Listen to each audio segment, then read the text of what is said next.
Hello there, good morning to you. Welcome to Kakaaki, the African Voice on Africa Independent Television, AIT.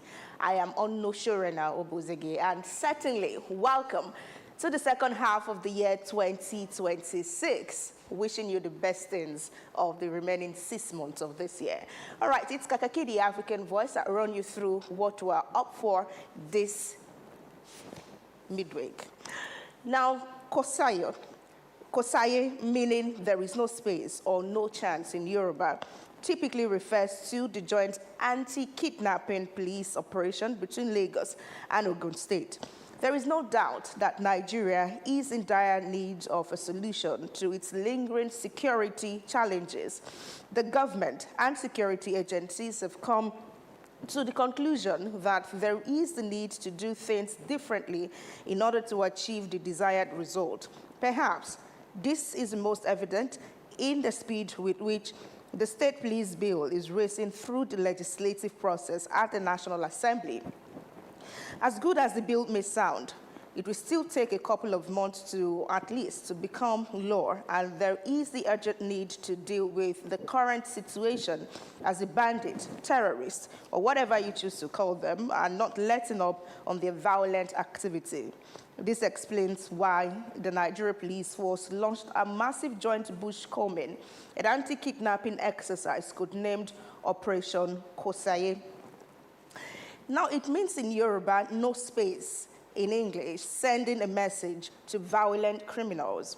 The initiative, overseen by the Inspector General of Police, was deployed along the J3, J4 axis of the Ogbere Road on the Lagos-Ogun State borders to root out criminal elements and kidnappers. Already, the operation has started to yield results as the operation and operatives recently arrested 88 suspects, rescued 5 kidnapped victims, and killed 4 during its operation. The joint operation and bush combing exercise was carried out across Ogun, Lagos, and to the boundary between Ogun and Oyo State. Items recovered during the operation include arms and ammunition, battle axes, cutlasses, AK-47, pump action rifles, English pistols, locally made pistol phones, among others. Ogun State Commissioner for Police Bode Ojajini called for calm, urging residents not to panic, adding that once they see anyone with gunshot wounds, they should inform the police immediately. On Kakaaki today, we would be looking at Kosaye's operations, why it was set up and what it is out to achieve and it tends to do differently as it moves to stop violent criminals and their intended penetration into southwest Nigeria. We'll be joined on the program to answer some of these questions by the Ogun State Police Commissioner Bode Ojajini. And after that, we'll understand that many countries across the globe are faced with a cost of living crisis where it is becoming increasingly difficult for its people to maintain certain standards of living. This has led to people micromanaging their living standards, leading to the emergence of different types of statistics. One of such statistics is the cost of a healthy diet. The cost of a healthy diet, which is the minimum monetary cost of purchasing the cheapest combination of locally available foods that meets globally consistent dietary guidelines and energy requirements, typically at 2,330 kcal per day. It acts as a baseline metric for measuring food security and nutritional affordability. The national average cost of a healthy diet rose by 3.12% month on month to 1,589 naira per day per adult in April from 1,541 naira per adult per day in March 2026. The National Bureau of Statistics, NBS, disclosed this week in its COHD report, Cost of Healthy Diet report for April 2026, noting that the increase was driven by rising prices across all food groups except starchy staples. The Bureau noted that the cost of healthy diet rose faster than both general inflation and food inflation during the period. On the cost of food share groups, the Bureau said animal source foods were the most expensive food group recommendations to meet in April, accounting for 40% of the total COHD, while providing 13% of the total calories. Figures in the report represent the minimum daily expense for the cheapest combination of locally available foods that meet basic nutritional guidelines. The cost of nutritious food varies significantly by state and region, driven by local food availability and transportation logistics.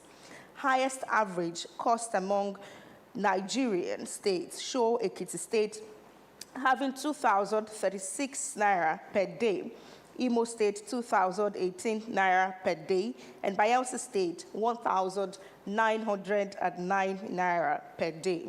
While the lowest average cost show Adamawa State for 979 naira to 1,160 naira per day.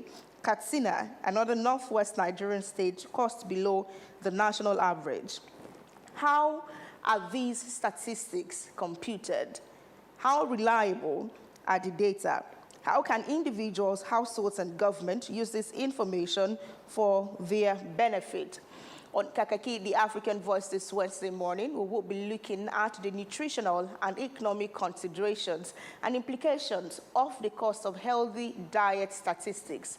And joining us to do this is Dr. Aliyu Elias, economist and partner at CSAL Advisory, who will also be joined subsequently, maybe by another guest. And that's the conversation and the outlook we will be having this morning on the program. And you to remember that you can be a part of the program, and that would be by sending your views and comment to all our social media handles on Facebook, X, Instagram, as well as on YouTube at Africa Independent TV. This is key so that you can stay up to date on the latest news from around the world. From here, I will now go to our news desk for Kakaaki World News.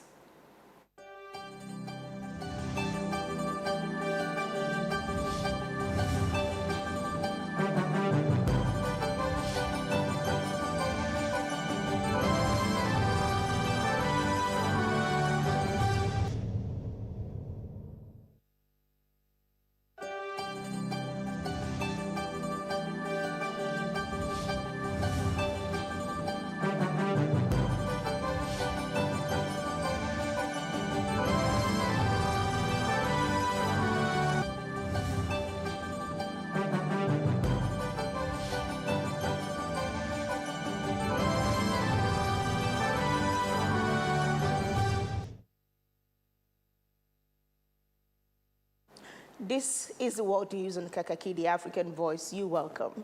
Thousands of demonstrators took to the streets across major cities in South Africa on Tuesday, demanding the removal of undocumented migrants amid tight security. Police officers, supported by private security personnel, were deployed in large numbers over concerns that the protest could escalate into violence. The demonstrations followed an ultimatum issued by anti-migrant groups.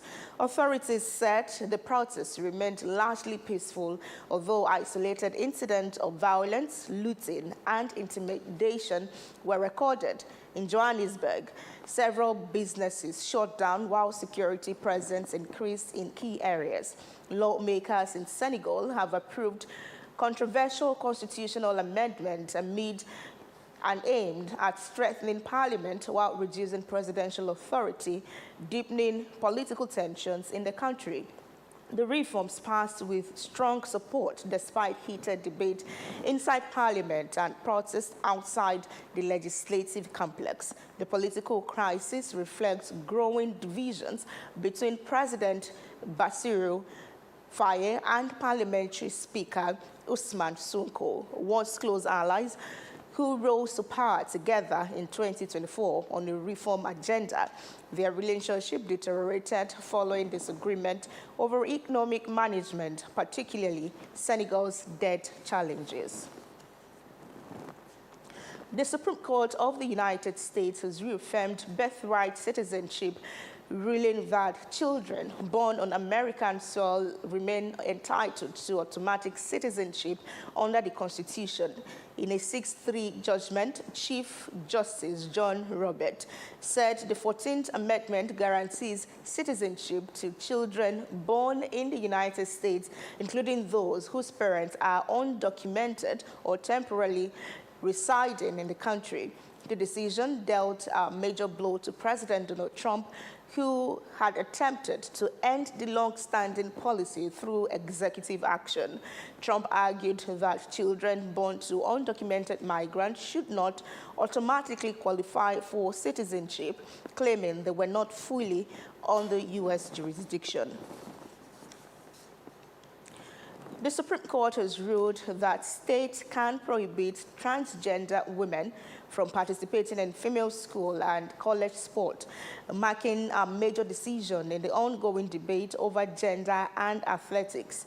The ruling centered on legal challenges to laws in Idaho and West, both of which require athletes to compete according to their sex assigned at birth. All 9 justices agreed the restrictions do not violate Title IV, the federal law banning base discrimination in education. Justice Brett Kavanaugh, writing for the majority, said neither the Constitution nor federal law requires states to restructure women's sport categories. The ruling was praised by supporters who argue the restrictions preserve fairness in competition. President Trump celebrated the ruling, describing it as a major victory for women's sport. An Indonesian court has sentenced former education minister and Gojek co-founder Nadiem Makarim to 10 years in prison after finding him guilty of corruption linked to the purchase of laptops for schools during the COVID-19 pandemic. The anti-corruption court in Jakarta ruled that Nadiem Makarim was responsible for irregularities in the procurement of Chromebook laptops for schools, a scheme prosecutors say cost state losses to about $120 million. In addition to the 10-year prison sentence, the court ordered Makarim to pay a 1 billion rupiah fine and more than 809 billion rupiah in restitution. Failure to pay could result in additional jail term. The 41-year-old who co-founded the ride-hailing giant Gojek before entering politics served as Indonesia's education minister from 2019 to 2024. An explosion at a residential building in Monaco has injured 3 people, 2 of them critically. The blast occurred shortly before 9 p.m. local time after a bag was left outside the building on Rue Reverend Perry Louis Frila, near the border with France. Minister of State Christophe Mimad told journalists that it was very likely an attack and police were investigating. He said the blast had been caused by an explosive device which appeared to contain bolts and pellets. The Monaco government said the suspect was seen on a video surveillance system fleeing towards France. More than 100 police and emergency personnel were deployed to the scene. German police say 6 people have been killed in a shooting at a family support center in the northern city of Chad. Investigators believe the attack stemmed from a child custody dispute involving the suspect and his infant daughter.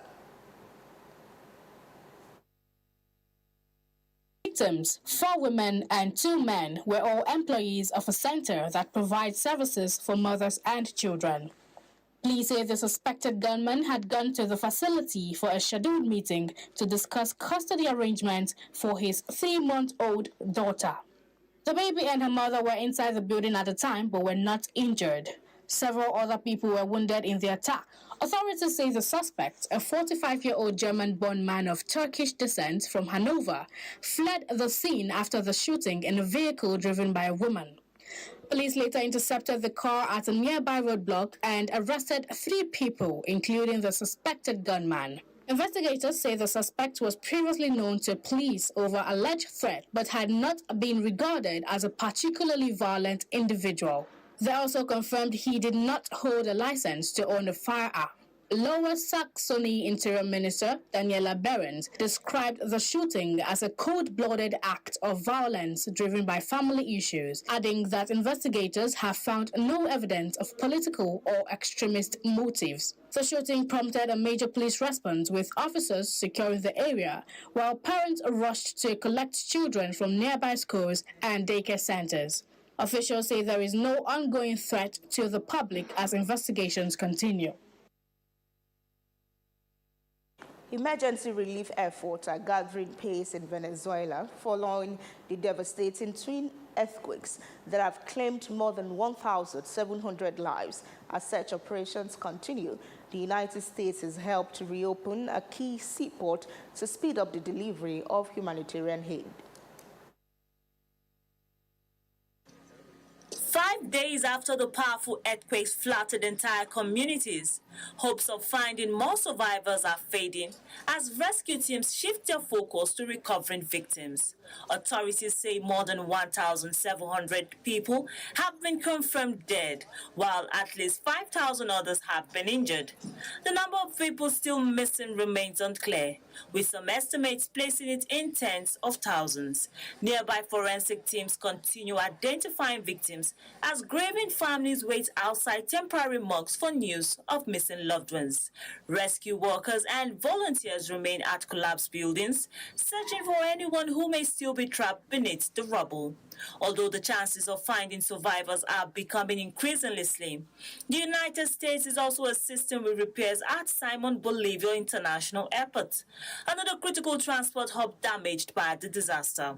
The United Nations says 27 countries have deployed nearly 40 search and rescue teams, involving more than 2,000 personnel and over 160 search dogs. The UN estimates that about 7 million people will be affected by the disaster, with economic losses expected to reach $6.7 billion. Despite the grim outlook, rescue crews reported a rare moment of hope after a 21-year-old man was pulled alive from the rubble in the coastal town of Tanaguarina. Meanwhile, burials have begun across the country as families mourn their loved ones. At Caracas' main public cemetery, crematoriums are operating around the clock, while relatives continue to wait for the identification and release of victims' remains. Authorities say search, recovery, and relief operations remain ongoing as Venezuela confronts one of the deadliest natural disasters in recent history. Uncertainty surrounds planned U.S.-Iran negotiations in Qatar as both sides offer conflicting accounts over whether formal talks will take place. The diplomatic efforts come amid a fragile ceasefire following months of conflict. Negotiating teams for the United States and Iran are expected to be in Doha this week, but Iranian officials insist that no direct meeting with the U.S. has been scheduled. The White House says President Donald Trump is sending senior advisor Jared Kushner and Special Envoy Steve Witkoff to lead the American delegation. Iran, meanwhile, says its technical team will travel to Qatar, but maintains the visit is unrelated to the U.S. delegation. The uncertainty highlights the fragile nature of the ceasefire reached earlier this month after 4 months of fighting. The agreement is intended to pave the way for discussions on Iran's nuclear program and a longer-term peace deal. Tensions remain high following renewed missile exchanges over the weekend. The United States has accused Iran of attacking commercial vessels and has responded with strikes on Iranian military facilities. Iran, in turn, says it launched missiles and drones targeting U.S. military bases in Kuwait and Bahrain. The conflict has also disrupted shipping through the Strait of Hormuz, a vital global oil route, sending energy prices sharply higher and raising concerns over the global economy.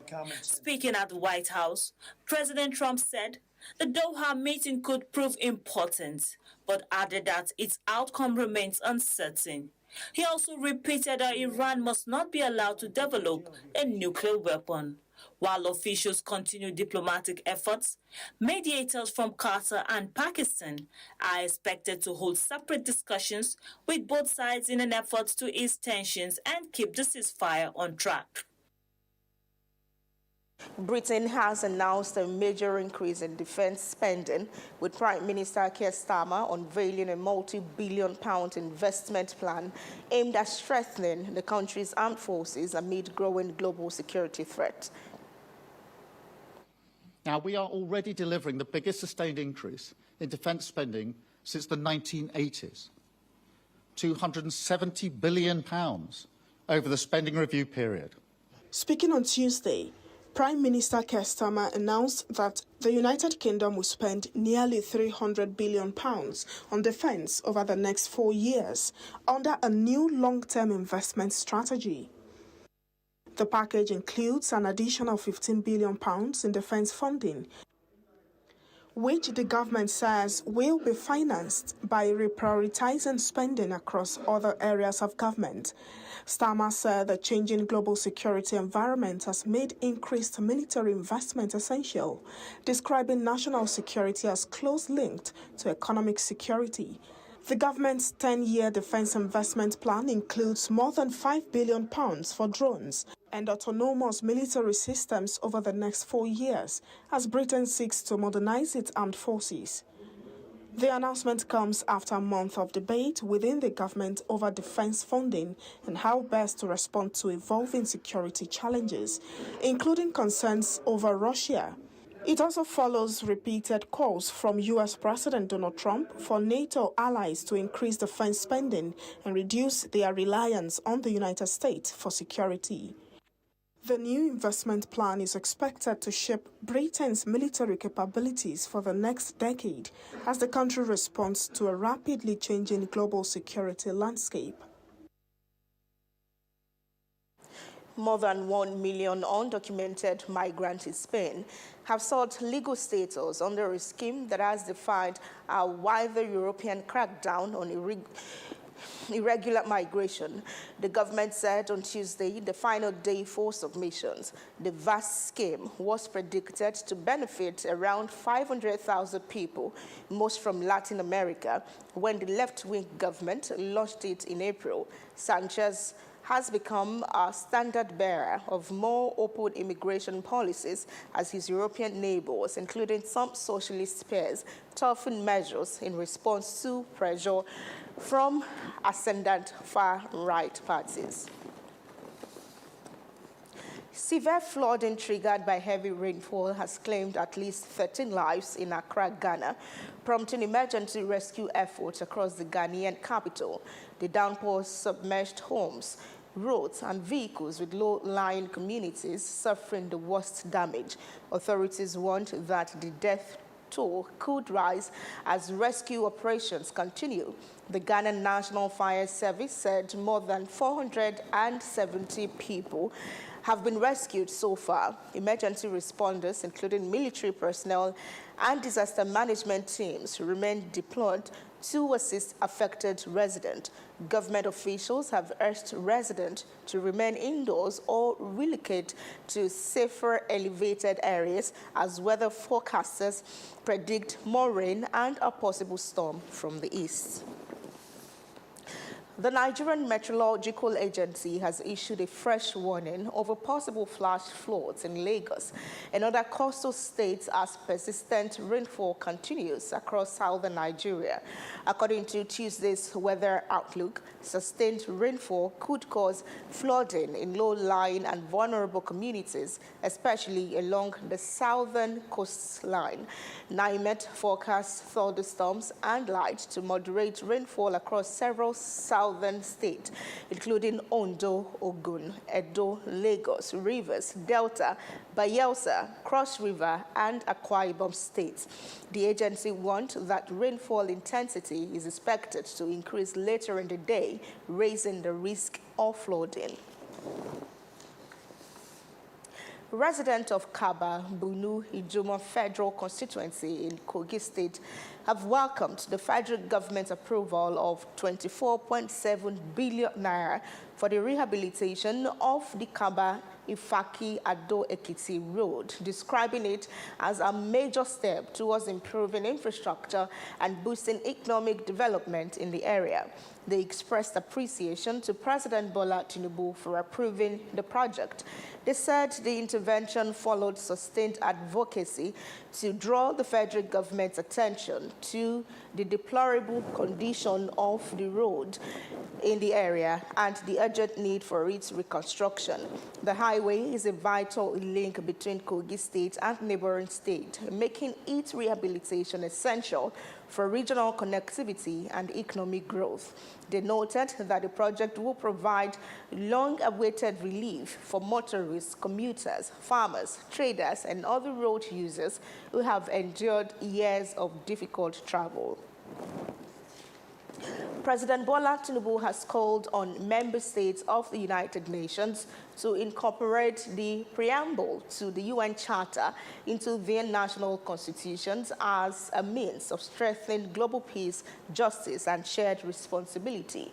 Nigeria's permanent representative to the United Nations, Ambassador Jimoh Ibrahim, disclosed the proposal during an informal meeting of the UN General Assembly held in preparation for the president's participation at the upcoming session in September. According to Ibrahim, President Tinubu believes embedding the U.S. Charter's preamble in national constitutions would serve as a constant reminder of every nation's commitment to peace, human rights, justice, equality, and international cooperation.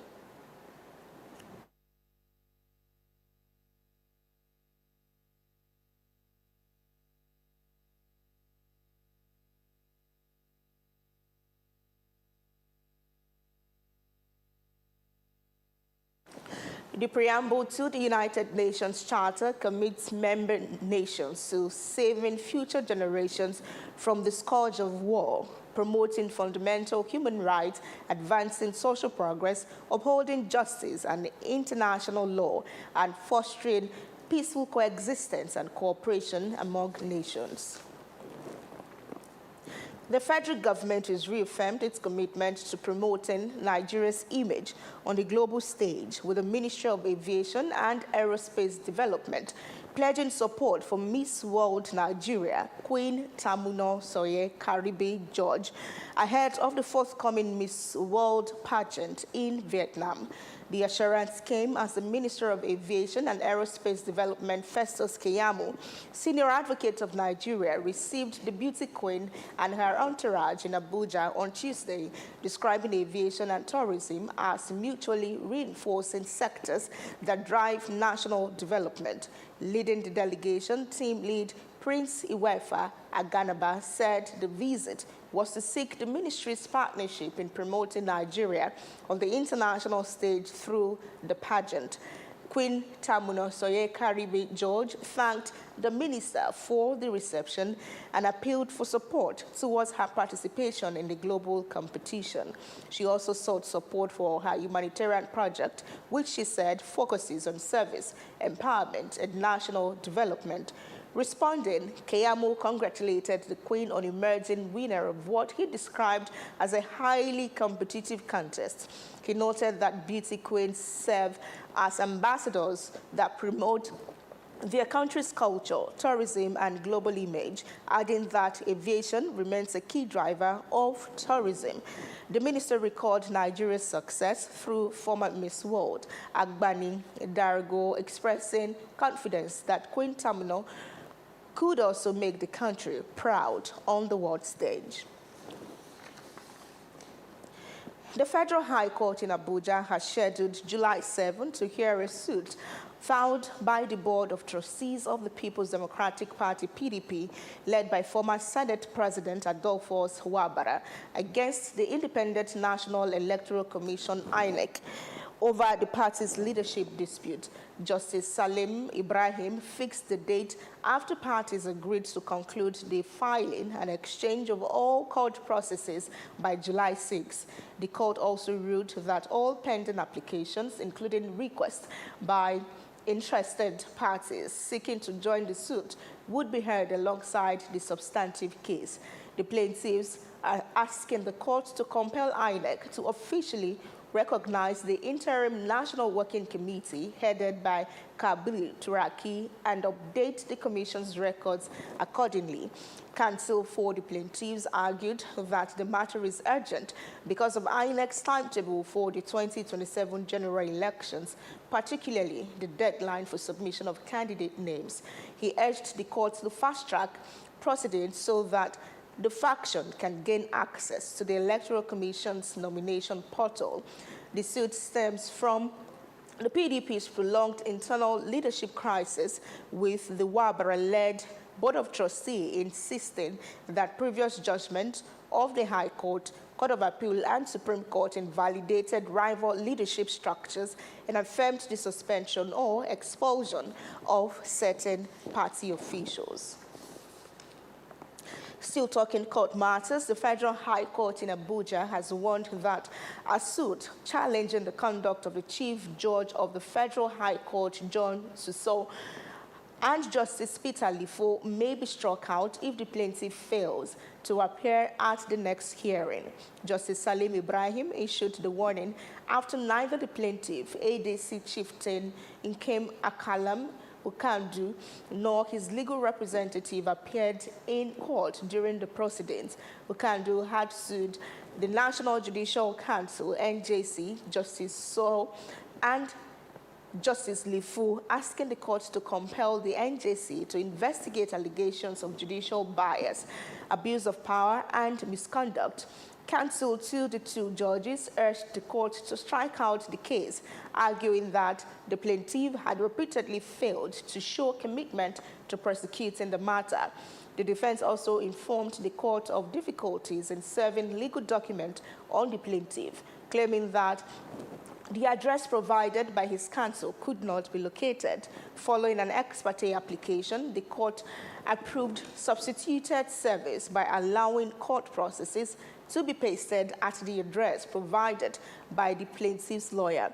Justice Ibrahim also directed that hearing notices be served on both the counsel and the NJC.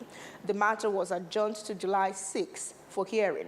The dispute is connected to the internal leadership crisis within the African Democratic Congress, ADC, particularly a separate case challenging the leadership led by David Mark.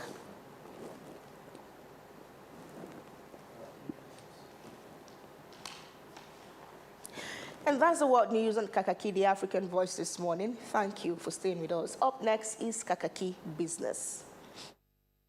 Welcome to Kakaaki Business. U.S. job openings edged up to a 2-year high in May, but subdued hiring soars to consumer perceptions of the labor market, with the share viewing employment as hard to get, surging to nearly 5.5-year high in June. Economists said a mixed report on Tuesday suggested the labor market remained stable despite strong gains in recent months.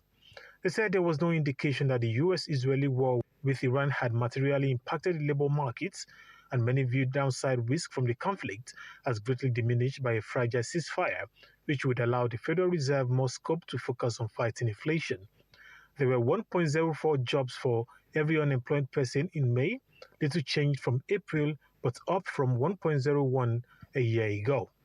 Job openings, a measure of labor demand, had increased 9,000 to 7.594 million by the last day of May, the highest level since May 2024, the Labor Department Bureau of Labor Statistics said in its job openings and labor turnover survey.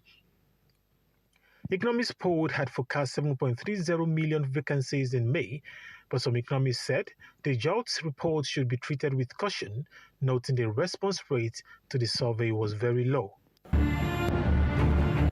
Germany's consumer price inflation eased to 2.3% year-over-year in June 2026, down from 2.6% in May and slightly below market expectation of 2.6%, according to preliminary data. This marks a further decline from the over 2-year high of 2.9% recorded in April, as goods inflation fell to 1.7% from 2.2%, driven by easing energy price pressure.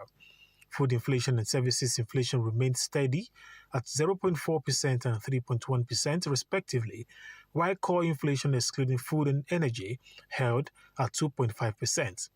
The EU harmonized annual inflation rate also slowed to 2.4% from 2.7%, below expectations of 2.6%, but stayed slightly above the ECB's 2% target. GDP is estimated to have expanded by 0.1% from the previous month in May of 2026, with support from finance and insurance and real estate and leasing services, which were offset by declines in wholesale trade and agriculture, forestry, fishing, and hunting, according to preliminary data. This would follow a 0.5% jump in April, revised higher from the preliminary estimate of 0.4% to mark the sharpest increase in over 3 years. This reflected fresh traction in a period of surging energy prices and lingering pressure from U.S. tariffs, which drove to BOC to flag significant growth risk to Canada. Mining, quarrying, and oil and as extraction expanded by 2.9% amid the increase in energy prices. Growth was also notable transportation and warehousing, accommodation and food services, and in construction, which rebounded from 5 months of declines. African countries are stepping up efforts to deepen intra-African trade, reduce their vulnerability to unilateral trade actions, and present a united front in negotiations with the rest of the world. To advance that agenda, Nigeria's Minister of Industry, Trade and Investment, Jumoke Odowole, has emerged as chairperson of the Bureau of the AFCFTA Council of Ministers responsible for trade. She is expected to lead the next phase of the agreement with emphasis on its full implementation across the continent.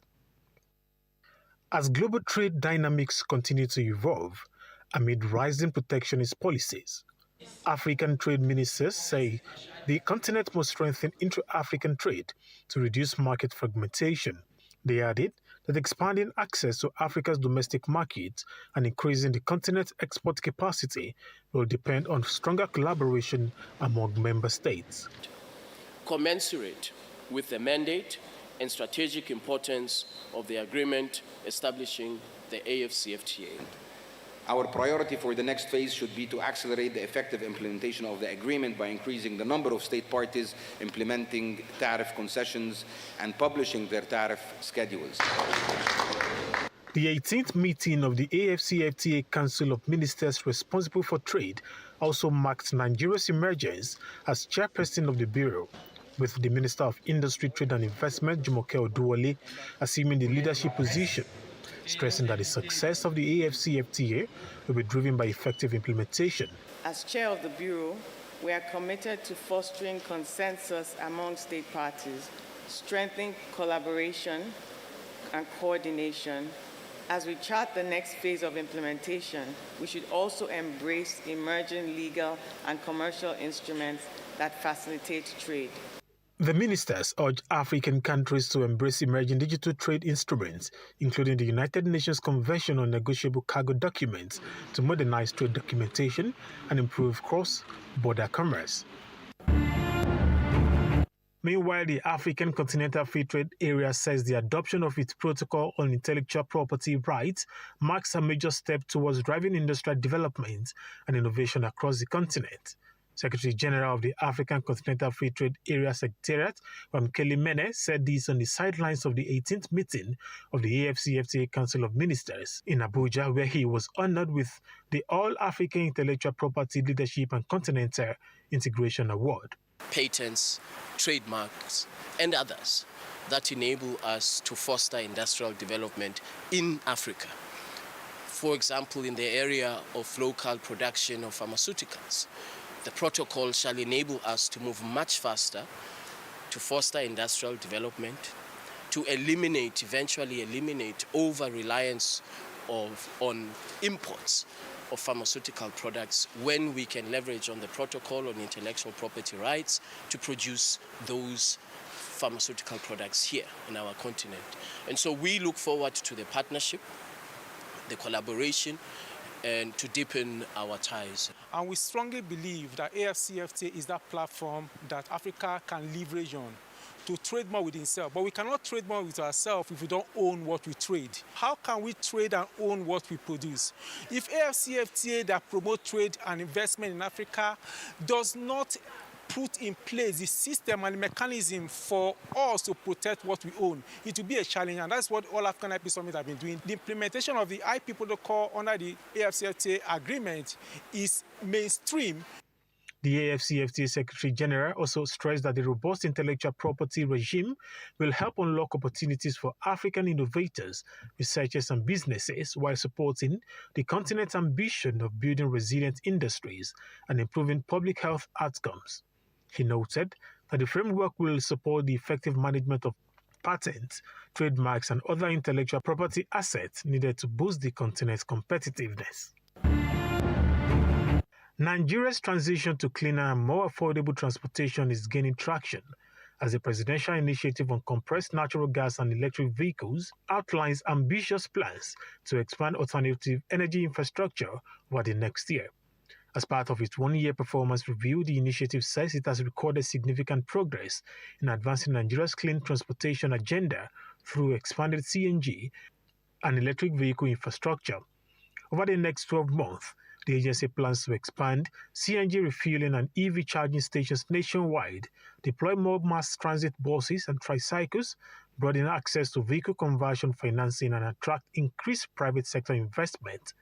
Responding to concerns over the high cost of vehicle conversion, the agency says it introduced the Convert Now, Pay Small financing scheme to ease the financial burden on motorists by reducing the upfront cost of switching to CNG.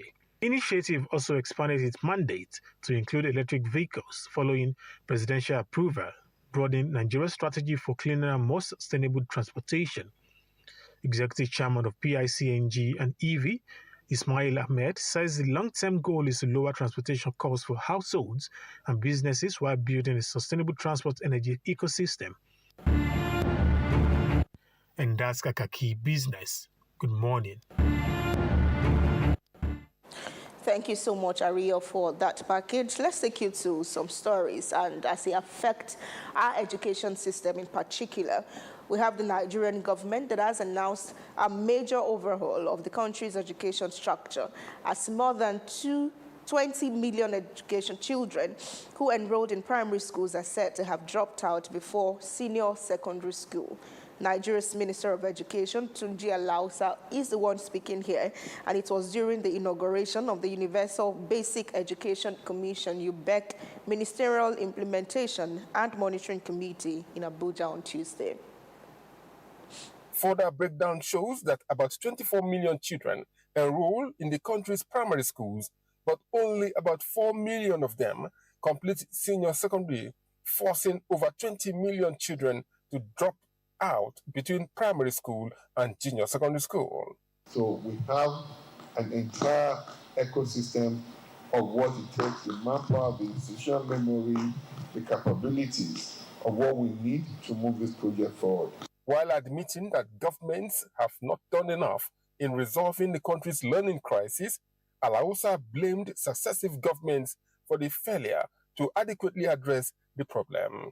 The minister cited evidence from Kaduna and several northern states showing that the disarticulation policy of 6334 created unnecessary administrative structures at the expense of students, while inaugurating a high-powered committee chaired by renowned education expert Professor Rashid Aderi Noye to fast-track the completion, handover, and operationalization of hundreds of smart schools, bilingual schools, and alternative schools funded by the Universal Basic Education Commission, UBEC, across the country. The minister lamented that despite huge public investments, many of the schools remain abandoned, while several completed projects had yet to be handed over to the state governments or opened for academic activities.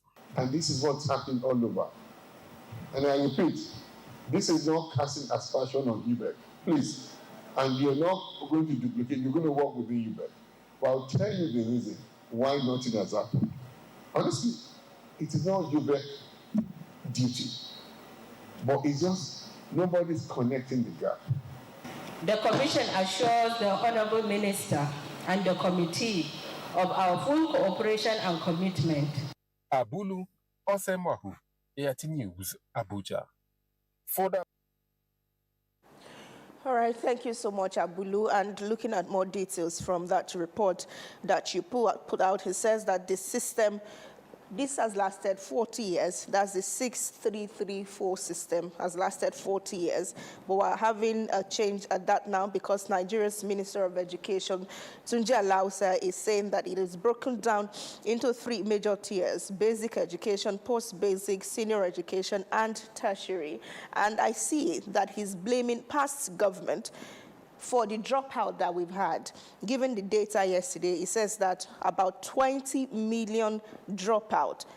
People would always drop out before they even proceed to secondary school. So you finish a primary school education and you drop out, 24 million exactly. And the minister is blaming successive government failure to address that menace. But someone would argue, over 3 years after, do we still have to blame past government? But, well, we have that as one of the talking points on our headlines this morning, which is the restructuring of the 6334 education system in Nigeria. And I'm sure that our reviewers would provide insight to that. In the meantime, we will take a break, and from there, we'll go to social intervention segment. And when we come back, it would be newspaper o'clock. Stay with us.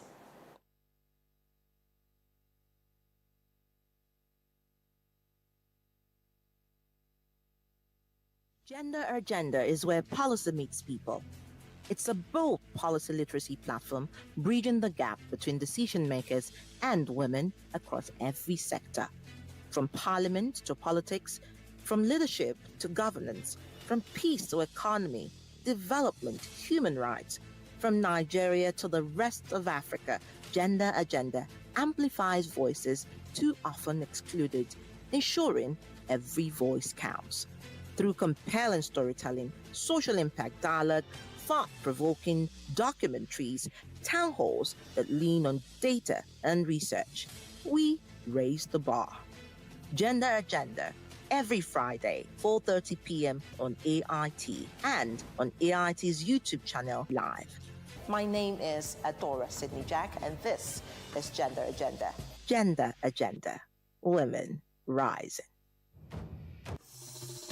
Issues as they break, the multitude, the political figures, the state and non-state actors. It's a serious threat to democracy. And our governments seem to be incapable of protecting. The scheming. This is not a period we should say bow and go. Every part of this country is equal. The intrigues. There can be no one person that is bigger than the party. Deft moves and the momentous declaration. We didn't get any protection. I'm not particularly against anybody. We track and capture them all. I don't believe we go for that reason in politics. Follow in-depth analysis and no-holds-barred interviews. Armed forces of the country is well capable. They need the political will. Are they just waking up from sleep? Is there complacency? Feel the pulse of happenings in the political arena on AIT Democracy Today. Widely acclaimed authority on politics. Monday to Friday, 7 p.m. Nigerian time.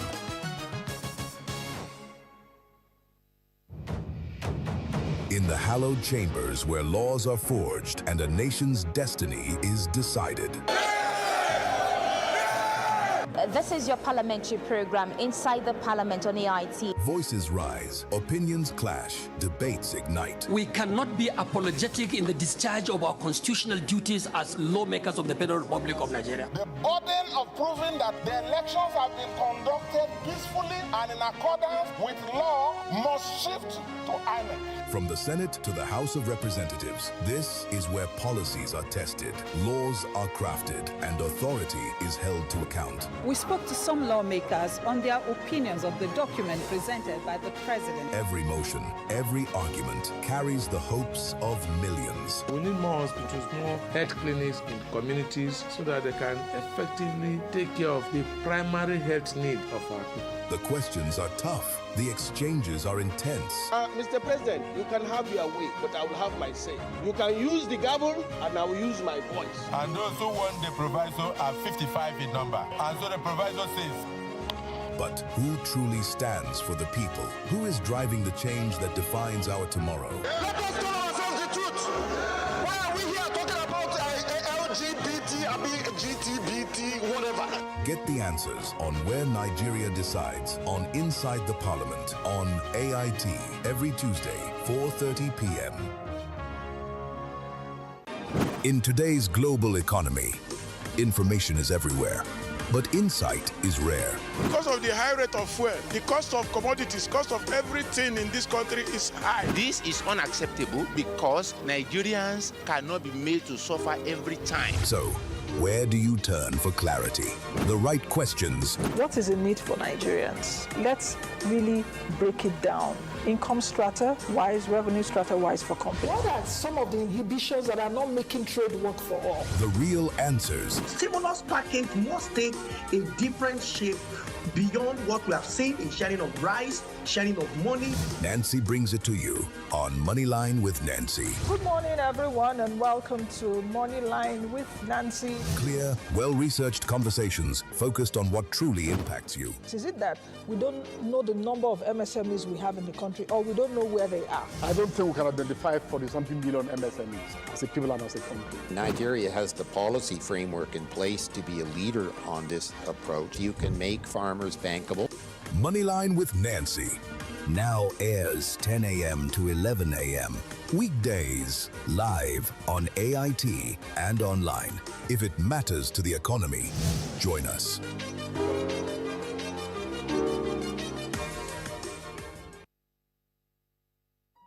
The stories now break online.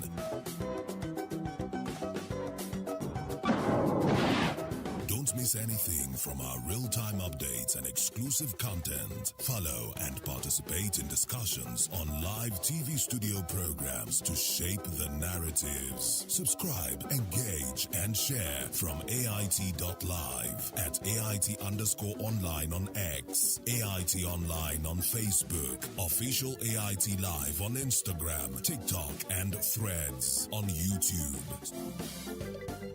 Stay connected with AIT.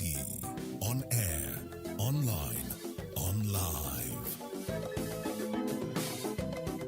Get ready for a bold new chapter in political discourse. The conversations that matter most are stepping into the spotlight like never before. Political platform, the hard-hitting, no-holds-barred program you have trusted on Ray Power Radio is making a powerful move to television.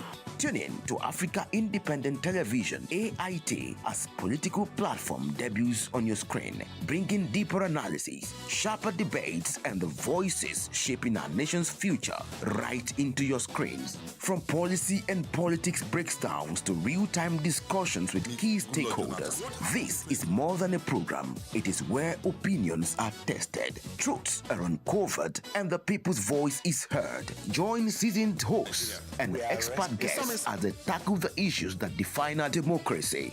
No filters, no distractions, just real talk. Political platform now on AIT, 9 to 10 a.m. every weekday. Stay informed, stay engaged, be part of the conversation.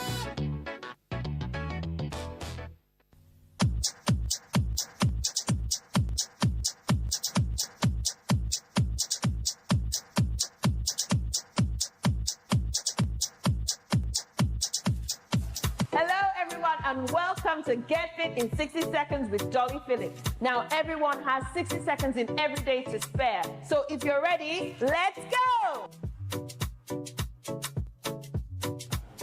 Hello again, and welcome to today's zone. Now, we're working those legs, working those glutes, and working those lower abs in our narrow squat and a kick.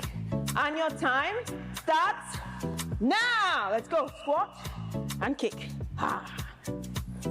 Push your pelvis out when you kick and push. Good. Now, I need you to push your bum back in that squat. Make sure you push your weight away from your knees. That's it. Push your body weight away from your knees. If you can't go too deep in that squat, come on, just make it shallow. But I need to see that kick. Yes. Good. Coming down to 30 seconds left. Come on. Let's add some intensity, some more power, some more speed. Come on. That's it. Ha! Ha! Who's the ninja? Come on. Ha! That's it. Keep going. Keep going. Work those legs. Work those bums and those lower ab muscles. Usually everybody's problem. 3,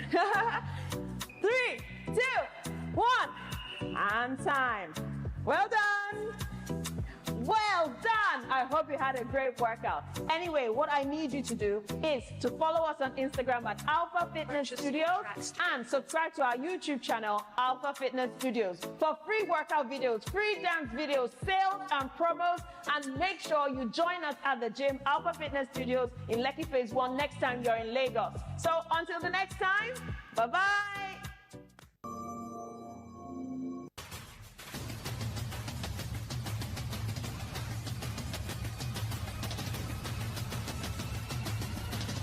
Hello, great people of Nigeria. Welcome to the Leadership Clinic. Today, I'll be speaking the subject matter I've titled Learning from Your Mistake. You will make mistakes. It happens to all of us. We're all humans, including me.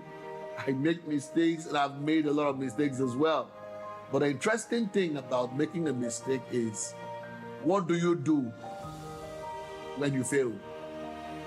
What do you do when things go wrong and you're responsible for it? So most people either deny it or they dwell on it. Self-denial cannot help you.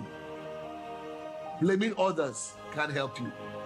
The most important thing is when you fail, you take responsibility and you desire to learn from your failure. Most of the most outstanding leaders that I know today were individuals who found themselves from the mistake that they have made. So how do you turn mistakes into growth? First, acknowledge it quickly. Don't hide it or make excuses. Apologize if you have to. Second, analyze what went wrong. What was the decision that you made that brought about the mistake? What information did I have? What did I do? What did I not do? What did I miss? You see, you reflect. The power of reflection around the source of the mistake can be a guarantee that next time you won't be able to make that type of mistake again. Third thing is identify the lesson that has been learned. What would you do differently next time? What system can put you in a place to avoid making the same mistake that you have made before? Fourth, make amends if needed. If your mistakes hurt someone, apologize and make it right. I mean, there's nothing wrong apologizing. A lot of people make mistakes. They fail other people. Guess what? They simply say they are sorry, but they do not have the strength to actually truly apologize and turn a new leaf towards those individuals. You see? So, fifth is share the lessons. Help others avoid the same mistake. Your failure can become someone else's wisdom. That's why the concept of mentorship comes into place. There are a lot of people today who have succeeded in life. They have made a lot of money, succeeded in private industry. In their private industry, they have made a big difference. But guess what?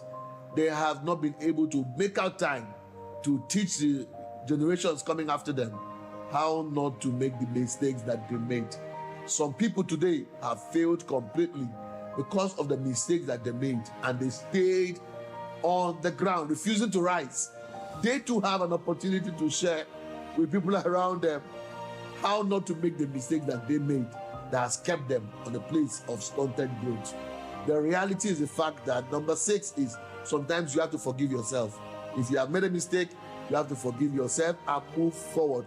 Don't camp or out in guilt. Several people today have refused to learn from their mistakes. They have blamed themselves. They have kept themselves by themselves. They have not forgiven themselves. That's why they are unable to take actions that can help them become great. So mistakes are part of your leadership journey. Take note of that and become the best that you can ever be. Great people of Nigeria, you must remember, If a man doesn't have a purpose to waking up, sleeping becomes interesting.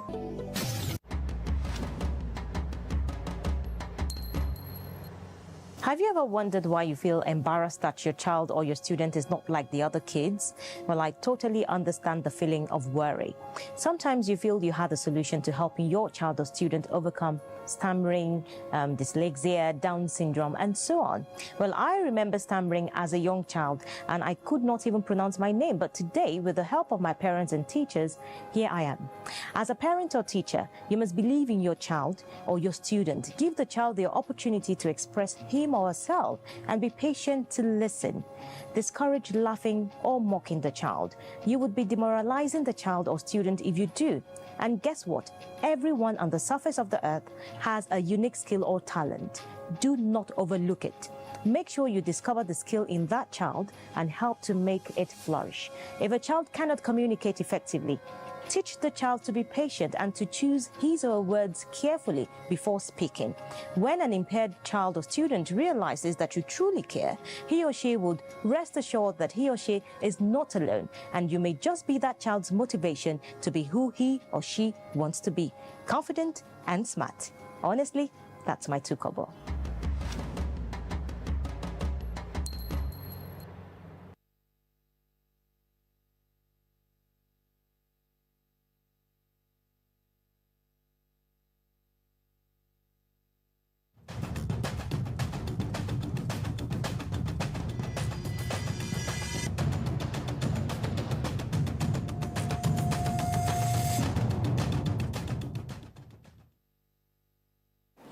All right, thank you so much for being there and welcome. It is now newspaper o'clock.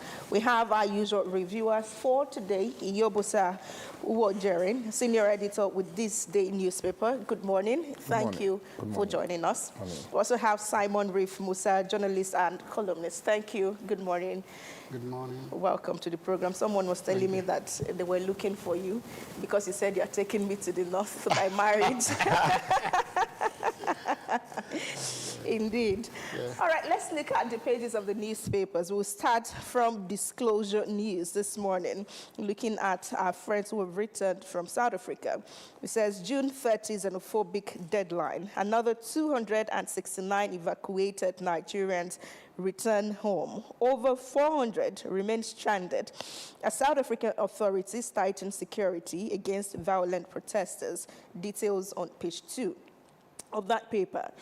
This Nigeria says South Africa exit deadline. 271 return home as anti-migrant protests spread. Federal government demands justice over ill treatment of Nigerians. The Authority newspaper has the same story.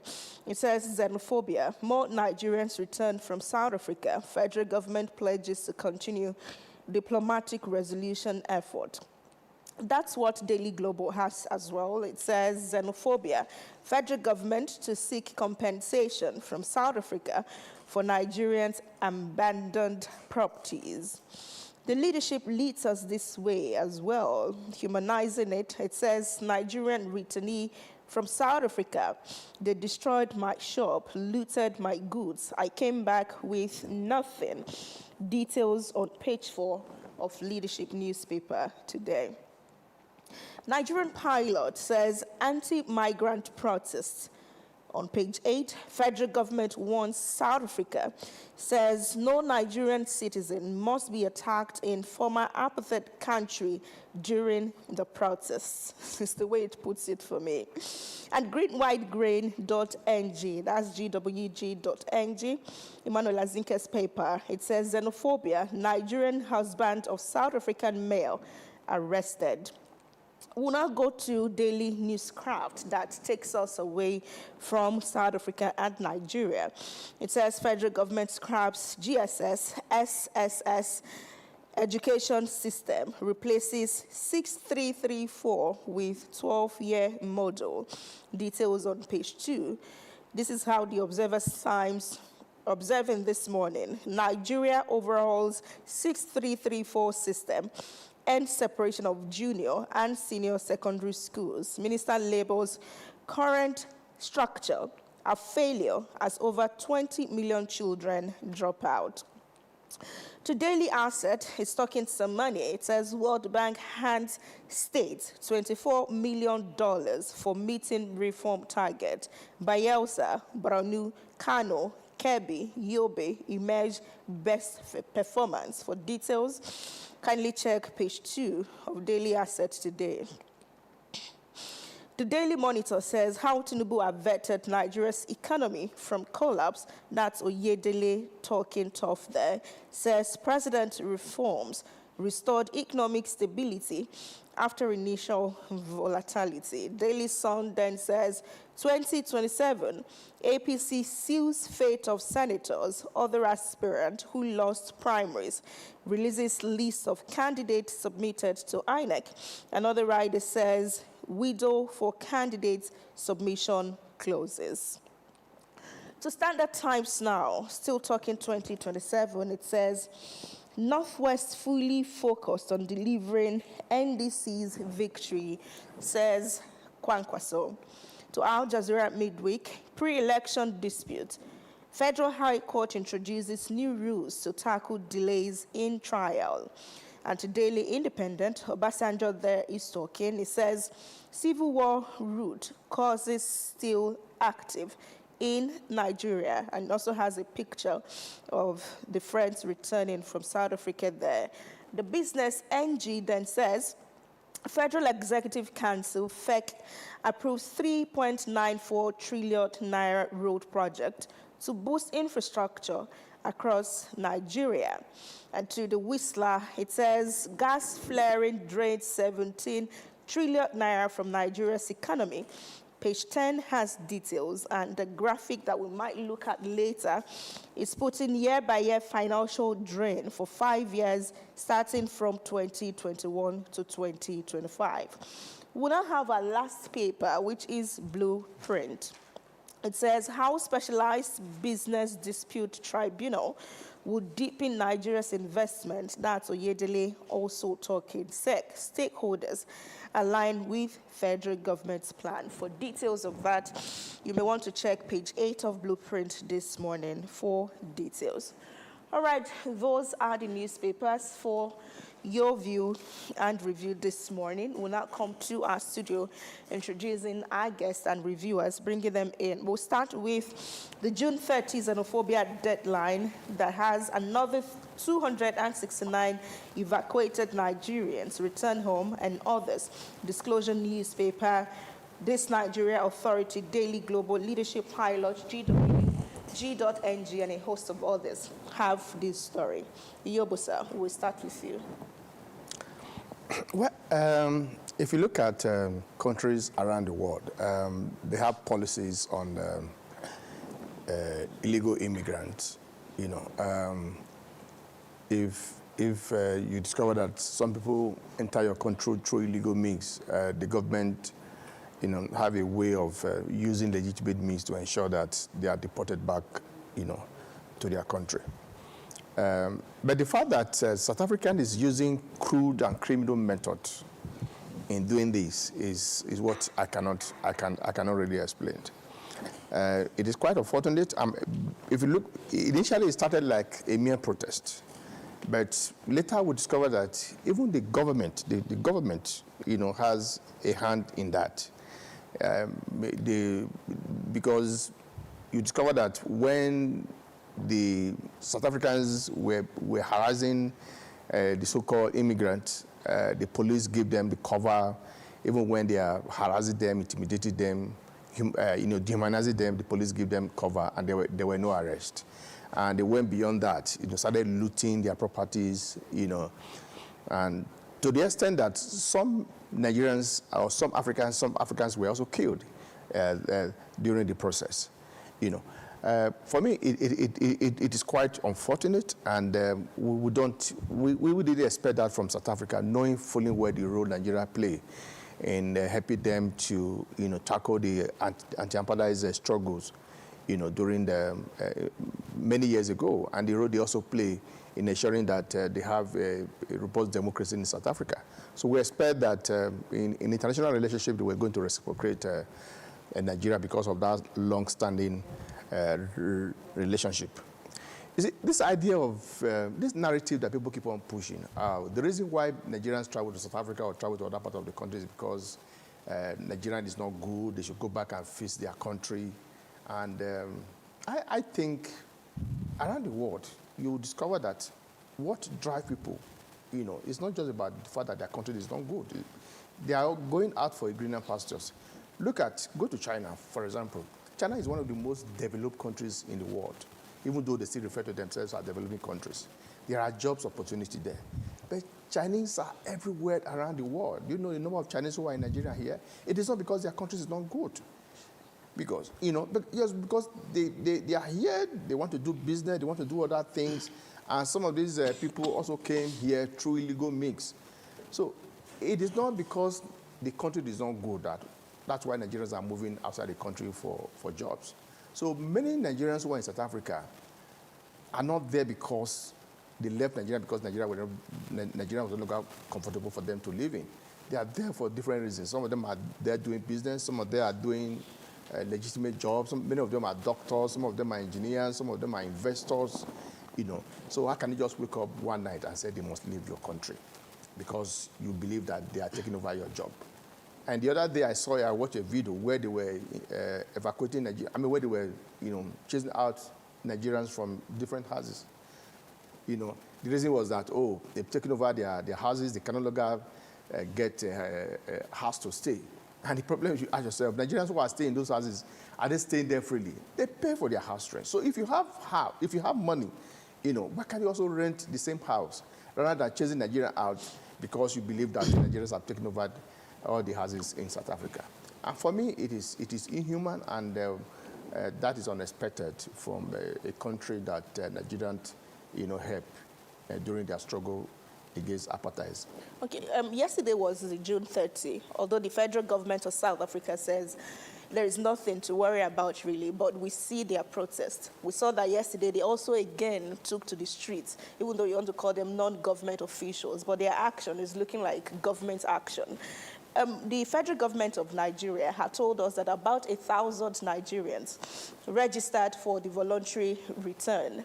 But so far, the 3 batches we've had, the first one about 258, then the second by value jet 66 of them, and then yesterday again, less than about 270.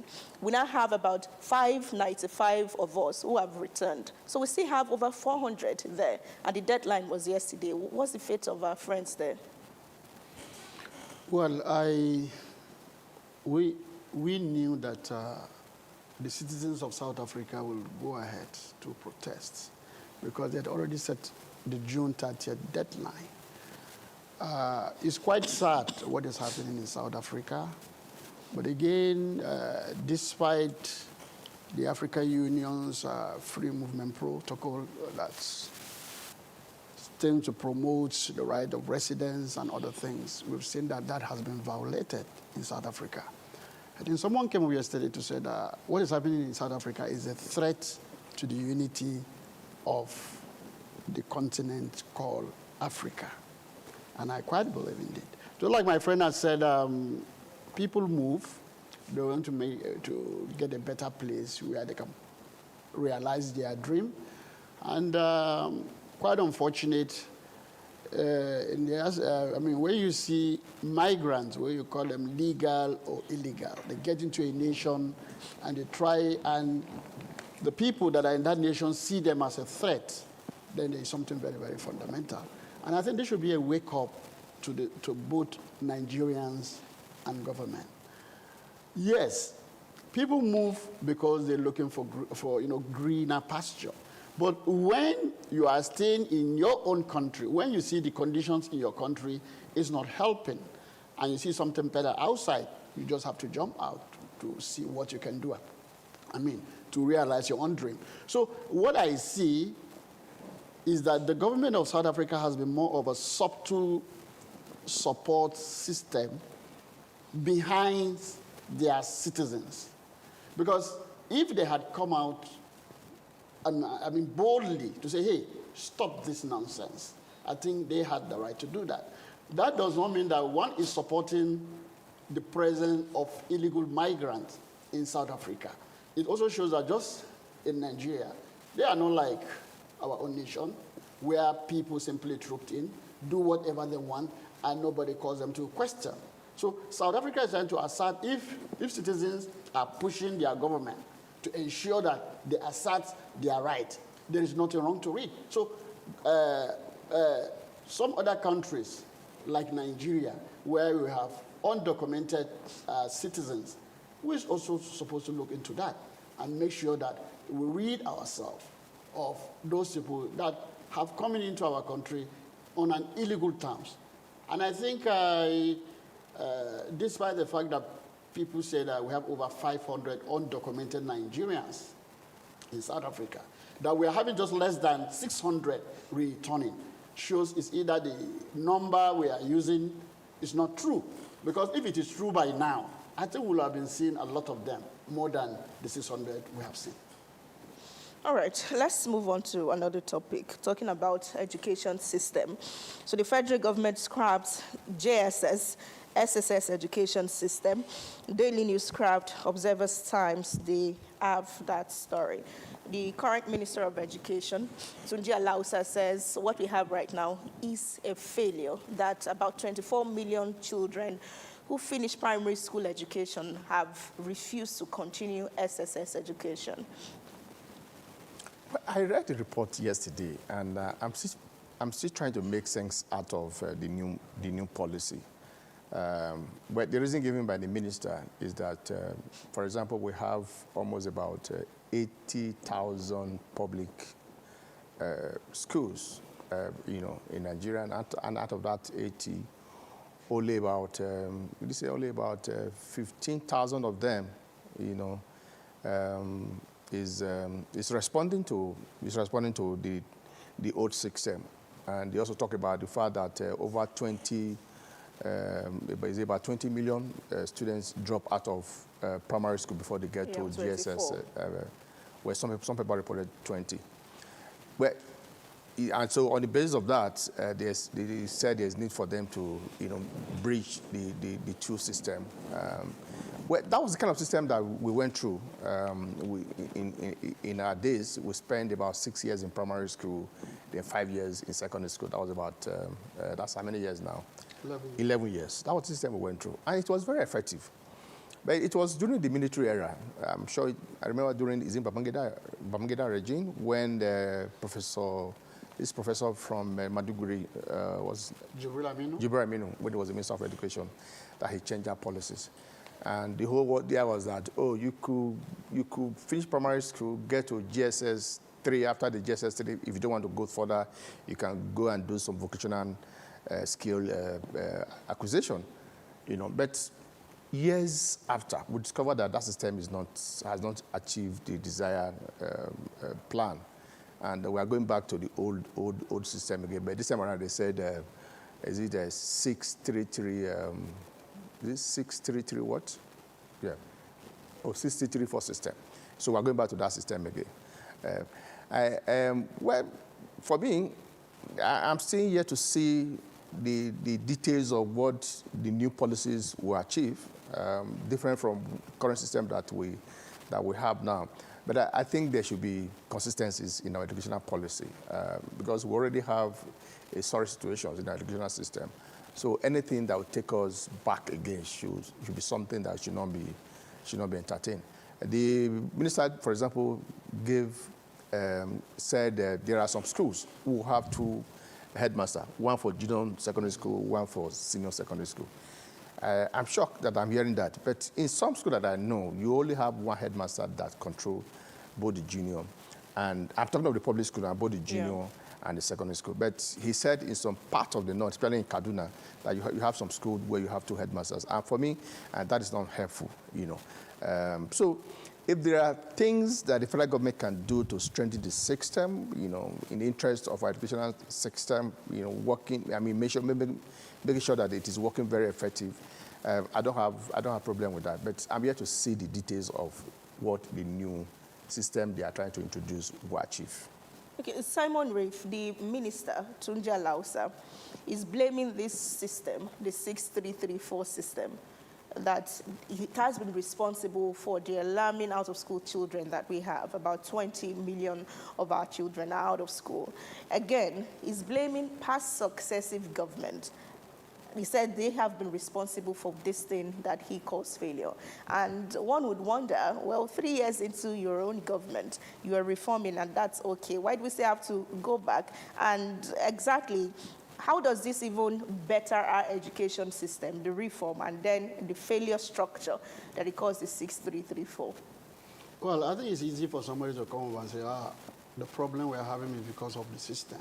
But another thing is, we've not been very, very sensitive. We have not been sincere in dealing with the situation. Now, I get a little bit frightened when I get all this data of 80,000 schools, this, and that, because most of these data are not truthful. They are not based on realities. Let me tell you, most of the data we have, most times are simply concocted for political reasons. Why do I say that? Because I remember during some years back, the more primary schools you have, the more access to funding from the federal level. So you'll find out that many states simply concocted names of primary schools and say, oh, they have this, they have that, all in an attempt to get money. Now, like my friend had just said, the whole idea of saying you are going to remove, you want to scrap this, if you scrap it, what are the prospects, what are the assurances that the new system you are bringing will solve the problem? I'm yet to see it. Because the whole thing is just about lack of insincerity and genuine effort. Now, in a situation where most of these schools we are talking about are public, and most of the ruling elite in Nigeria, most of their children are not in this public institution.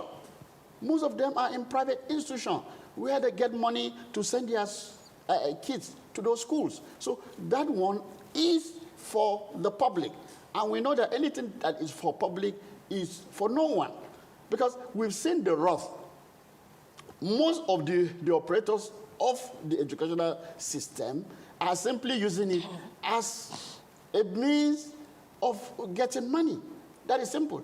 The public servants that are mandated with the responsibility of running these schools simply use it, mismanage whatever little funds that come to it, because they also know that the top officials that get this money are also helping themselves with it.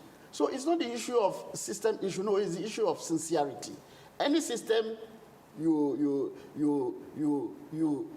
kind of introduce, definitely, if you are doing it sincerely, there won't be any problem. Because the 633 system was that if you finish at the junior secondary school, you can go and do something like welding or whatever, then you can get a job. But now you even discover that you get a degree, you have a HND, you only go to the fuel station to go and sell fuel. So that is a very serious thing. So it's not only education. Right. We need to reset this country holistically. Right. Not just that. Okay. I'll go to YouTube, Africa Independent TV on YouTube, to bring in some of our co-reviewers. I'll start with Alotobe Chukwu, who is reacting to the South Africa story. It says it is their country. They showed they can come out and demand the change they want. Nigerians run abroad instead, leaving the country to continue going down. For Victor Tahimba, it says, Nigerian government should cut diplomatic ties with South Africa immediately, just as Mozambique, Tanzania did, except if South Africa is our economic power. Chukwuemeka Agbo says Nigerian government should take South Africa president to ICC, International Criminal Court, for his complicity. Every government enforce anti-immigration law and not on non-state actors who root people shop and killing them. For Osara Raymond, it says, forget the role Nigeria played. Let us stand up for once and retaliate their madness. And then we have Chibuike Chukwu. Mr. Iyobosa, you are a senior colleague, and I expect you to say it the way it is. Majority of Nigerians outside the country are running away from poor economy, sustained kidnapping, and all that. And it says, Stephen Akpako, this is very unfortunate, and I thank federal government for the response so far. All right, we'll leave that story now and go to the Whistler, looking at how it's leading. It says gas flaring drains 17 trillion naira from Nigerians' economy. And it also put out the graphics year-by-year financial drain right there. Ayobusa. Well, it's been a recurring issues in our economy. I know that since the era of the military government, we keep on extending the deadline for solving these gas flarings in our country. When the deadline is coming to an end, and they are not able to achieve that, they keep on extending it, until we are not feeling the impact of the economy. You see, we could have, like these newspapers indicate, Nigeria can make millions or billions or trillions of naira from gas if it is properly managed. And I think it was along that line that even the federal government also, trying to unbundle the petroleum ministries. Today you have a minister of state in charge of the petroleum. You also have a minister of state in charge of gas, under the supervision of the office of the president. The whole idea was to see how we can restructure the entire ministries and make sure that we make more money from gas, just the way we're making from petroleum. But unfortunately, we have not been able to fix that. And part of the problem we also have in our power sector today, because we don't have enough gas, to power that sector. So if we have a huge gas flaring that we are unable to manage, and to the extent that the newspaper is reporting today that we are losing almost about 17 trillion, for me it's quite unfortunate. It shows how disorganized we are in terms of managing our economy. I don't know whether if there are people who are benefiting from this kind of rotten system, but if there are, I think the government should put necessary structures in place and ensure that we end this gas flaring and maximize the gas we have in our country, for the betterment of the economy. We can make more money from gas than what we are making from the petroleum sector today if it is properly managed. Okay, Simon Rafe, the second rider of the Whistler, it says 46 years of missed deadlines expose weak enforcement failure. 46 whole years. Yeah, that's from the military regime. Deadline. Yes. Yeah. Honestly, I remember 20 or 25 years ago, there was this issue of gas flaring would end by 2010, from 2010 to 20. So you don't even know. You see, it's all the issue of lack of commitment. We simply come up, say certain things we want to say, and at the end of the day, we are not committed to it. So, and somebody is benefiting when gas flaring is not stopped. Somebody somewhere. So, it is a whole gamut of synergy that must be involved in stopping this. The members of the federal lawmakers, what are they doing? Because you have all this committee on gas, committee on petroleum, and so many of these things. So what are they doing to stop it? So it's all about they come to the newspaper or they do some analysis, and it ends there. So at the end of the day, we don't see what we are pursuing. So I think, whether we like it or not, this gas flaring will continue for a long time to come until the people that are mandated to do their job come up and say, hey, stop, it's enough. I think we've not had a time where we all say enough is enough. And it has to be driven by citizens' participation. Yes, we may blame South Africa for what they are doing, but it tells you that citizens are key in realizing the goals of government. Okay, please add this to your final thought. Obasanjo is saying on Daily Independent, civil war root causes still active in Nigeria. No, that is true. I agree with him absolutely. If you look at certain things that are happening in this country. Now, first of all, why was it that the civil war took place? It's because, one, people felt they were not a part of the nation. They did not see themselves as stakeholders. And so they felt they really needed to come out of it. If you ask me now, how many Nigerians can say that they are stakeholders? It's just a combination of a ruling elite coming together and reaping from the general commonwealth. So if you now ask Nigeria, if you honestly ask them, are you happy being a Nigerian? They will tell you no, they are not happy. But again, government must do something, because even if you say Nigeria should go their separate ways, that will not end the problem. And we don't even preach with that. all those things. And that is why ethnicity, tribalism is thick in our skin. We don't look at the bigger picture. We try to see what benefits us. Even when it comes to a family platform, you want to have it, not others. So it is that issue that has continued to linger, that has made Nigerians feel, oh, is this country worth the fight? Because you still have tribalism, you have ethnicism, you still have nepotism, and many of those things. So there are so many causes now that will make Nigerians feel that, no, this country should break. But again, breaking is not the solution. Yeah, all right. I was going to suggest that the reason why we are still having this problem is lack of leadership in Nigeria. Because as a nation, we can build a nation if we are serious, But in a situation where you have, every 4 years, you have different leaders who come to office and begin to behave as if they are president of one ethnic group in the country. We've seen that during President Muhammad Buhari, who came to power for 8 years. He was behaving as if he was the president of the northern part of the country. We also have the current one that people also believe that he's not also responding to the national interest. So when you make a certain part of the country feel as if they are not part of the country, I mean, there's no way people will not react. And that's the injustice. That's the marginalization that we keep on talking about. Today, the Southeast keep on talking about marginalization, injustice. But if you look at what has been happening in the last 10 years or 11 years, you want to agree with them. So if they don't feel, if they don't feel as if they are part of this country, of course, they will rebel. And that's exactly what you are seeing. So many agitations from the eastern part of the country today, because they've been marginalized. The government has made them feel as if they are not part of Nigeria.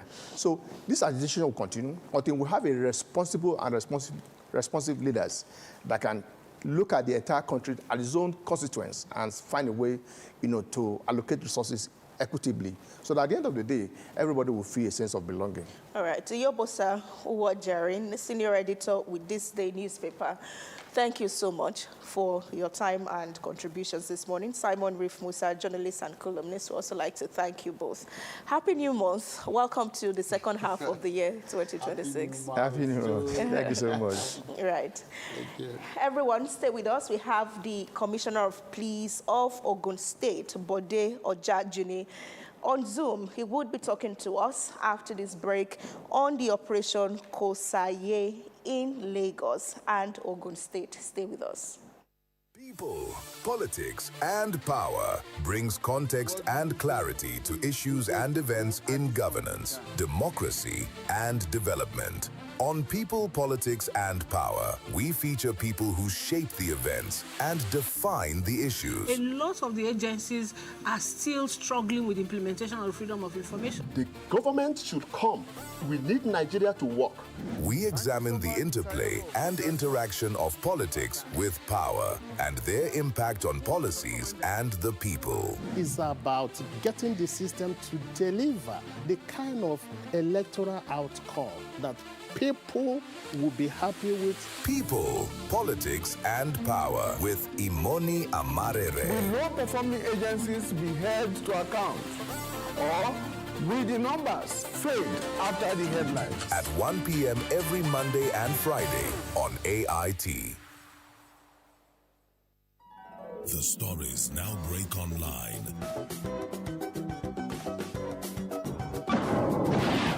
Don't miss anything. All right, thank you so much for being there, and welcome back from that short break. I mentioned that we're talking about operations Kosaye Bode Ojajuni, Commissioner of Police from Ogun State is standing by. We're talking about Operations Kosaye, no space. Good morning, CP. Thank you for joining us.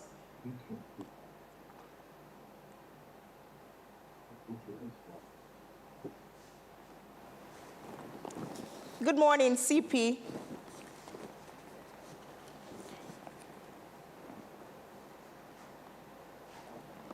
Commissioner, if you can hear us, please say something. You are live. Good morning. Interesting. We hear you now. Thank you so much for coming.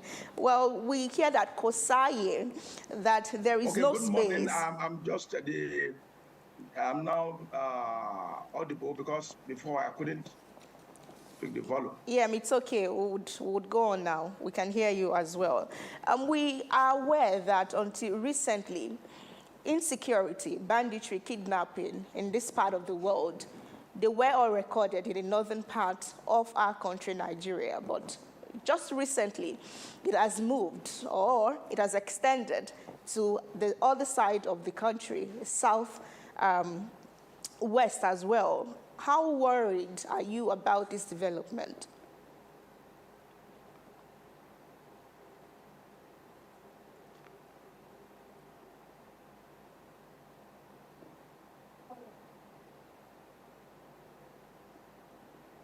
Once again, good morning.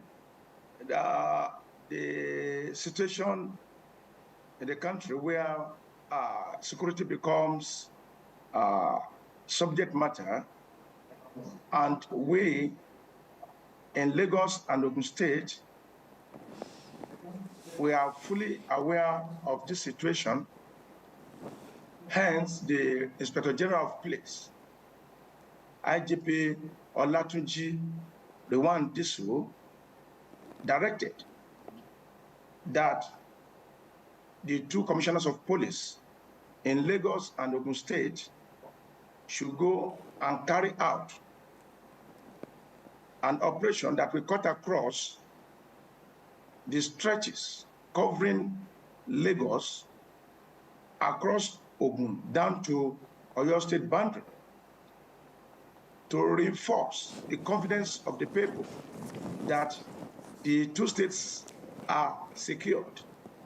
And this is what led to an operation called Operation Kosaye. And I want to seize this opportunity to quickly commend our executive governors, the governor of Lagos State and the governor of Ogun State. They had discussion with the Inspector General of Police and fully sponsored the operation. We heavily mobilized personnel and operational assets to confront the situation, and that is why it was so extensive. It was so wide that we covered right from Sherry Oshun, across the Long Bridge, down to Ikorodu, to Ekpe, to Itokin, to Ketu in Ekpe corridor, down to Ijebode, to Ondo State boundary.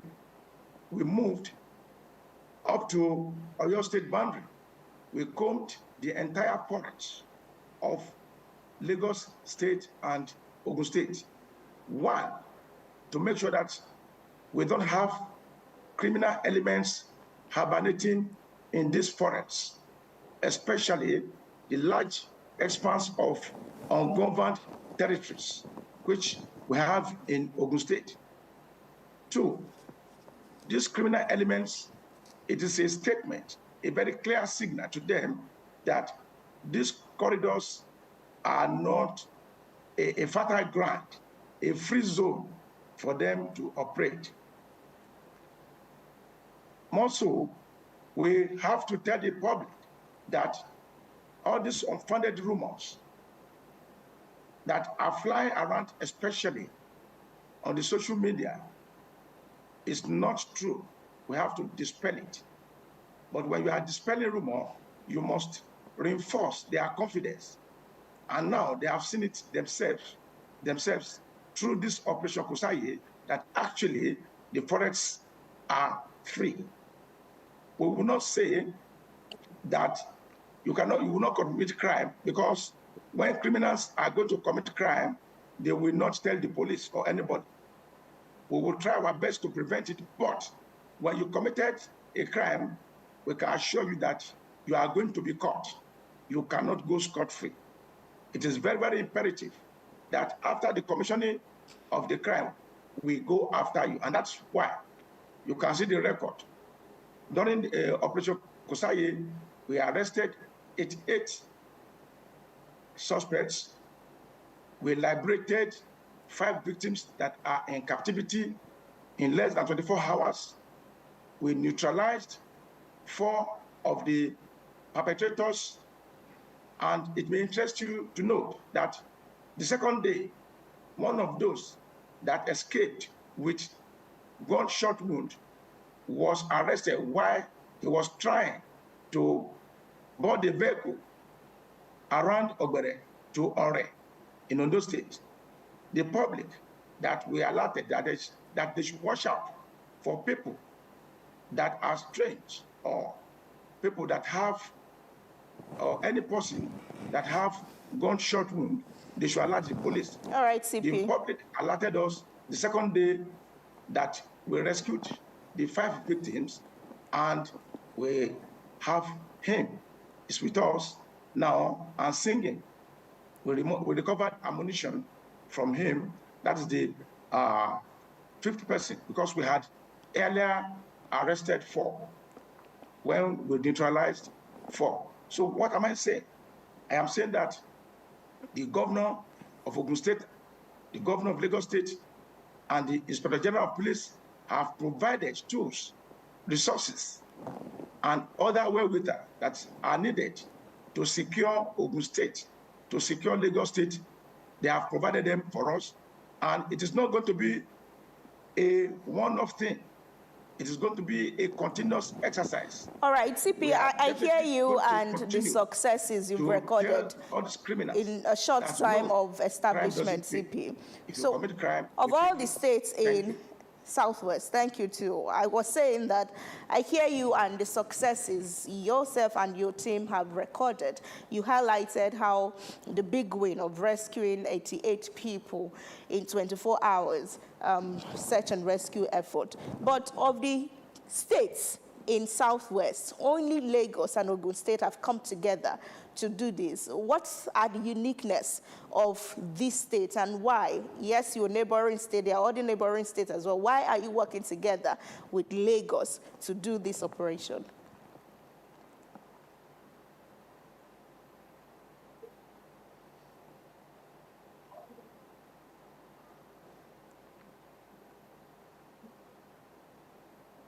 Don't forget that Lagos and Ogun State are under administrative zoning called Zone 2. So Lagos and Ogun, we are congruent states. 2, we are under Zone 2. We have an AIG Moshood Jimo, who is our supervisor, who performs superintending role on the 2 states. So the essence of zoning the 2 states is for us to collaborate, to work together. And if you look at the entire country, the police structure, you see zonal structure where you have 2 or 3 states put together to be under one AIG. It's just like area command, where you have 5 or 6 DPOs under one area commander. It is a structure so that whenever there's need to support one division or one state, you mobilize the other states or other divisions to come together to confront a situation that requires more manpower, more operational assets. So that is why Lagos and Ogun are put together. And don't forget, we have a common border. Whatever affects Lagos, we affect Ogun. It is the tendencies there that a criminal will commit crime in Lagos and cross to Ogun, or committed crime in Ogun and cross to Lagos. We have waterways boundary, we have land boundaries, And we have to make sure that we collaborate.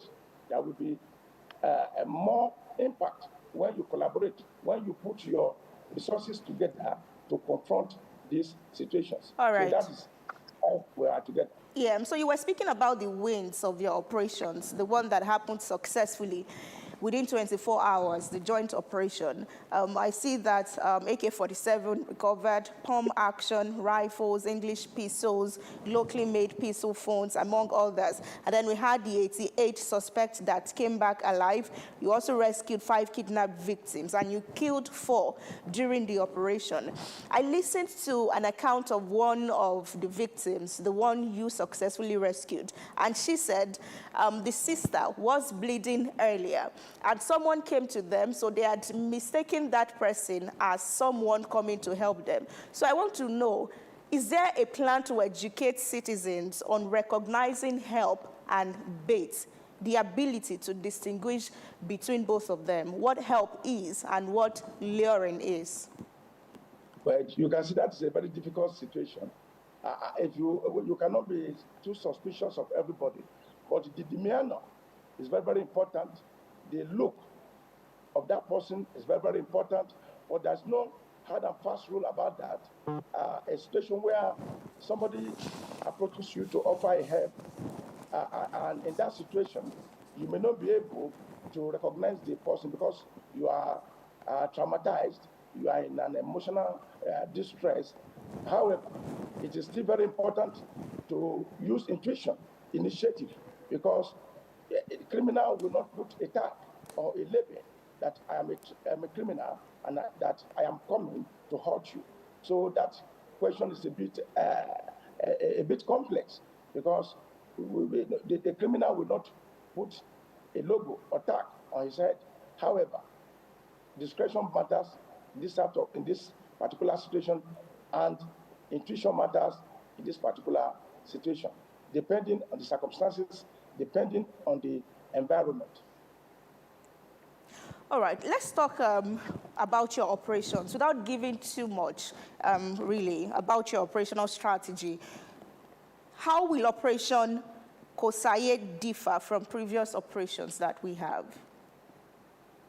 The Operation Kosaye is the initiative of the Inspector General of Police, and he consulted the governors of the 2 states. They provided resources, and they told us from the beginning that it's not going to be a one-off situation.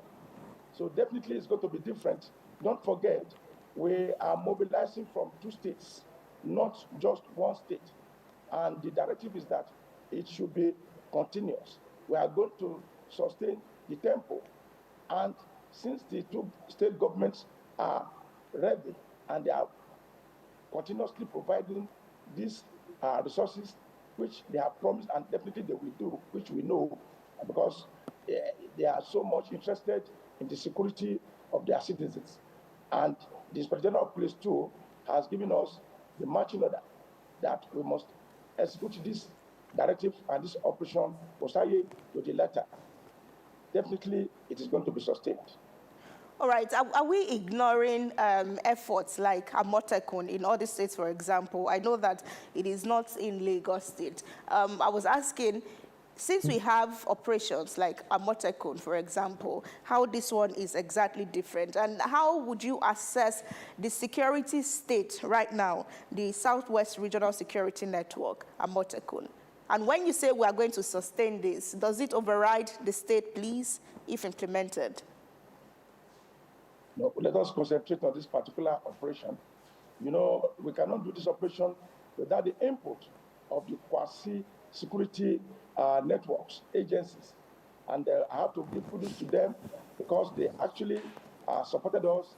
They are operating at the grassroots. They know all these terrains. They know all the bushes and the peculiarity of all the or each environment. So the Amotekuns, the vigilantes, the hunters, they actually supported us in this operation. So we appreciate them. So, but don't forget that they were established to give a helping hand to the police. They are not competing with the police.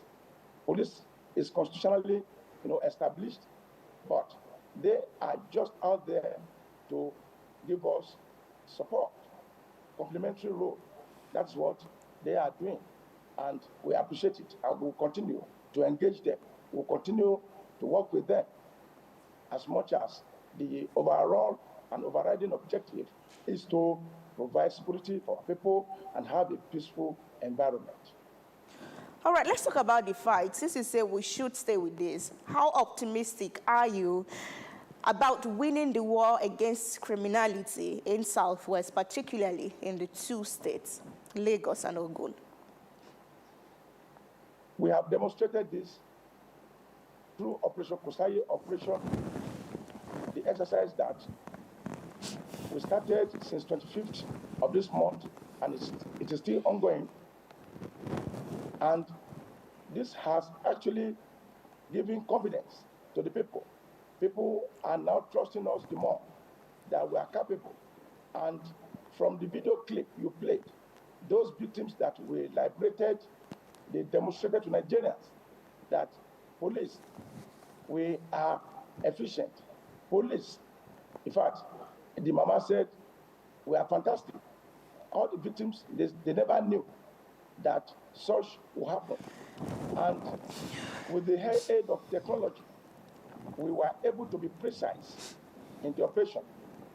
And as it is now, I want to assure the general public that they should just ignore any rumor of, we have started them here, they are there, they are coming, especially the social media postings. They should ignore them. They have seen it themselves that actually police is working, and the forest area that is their major concern has been cleared.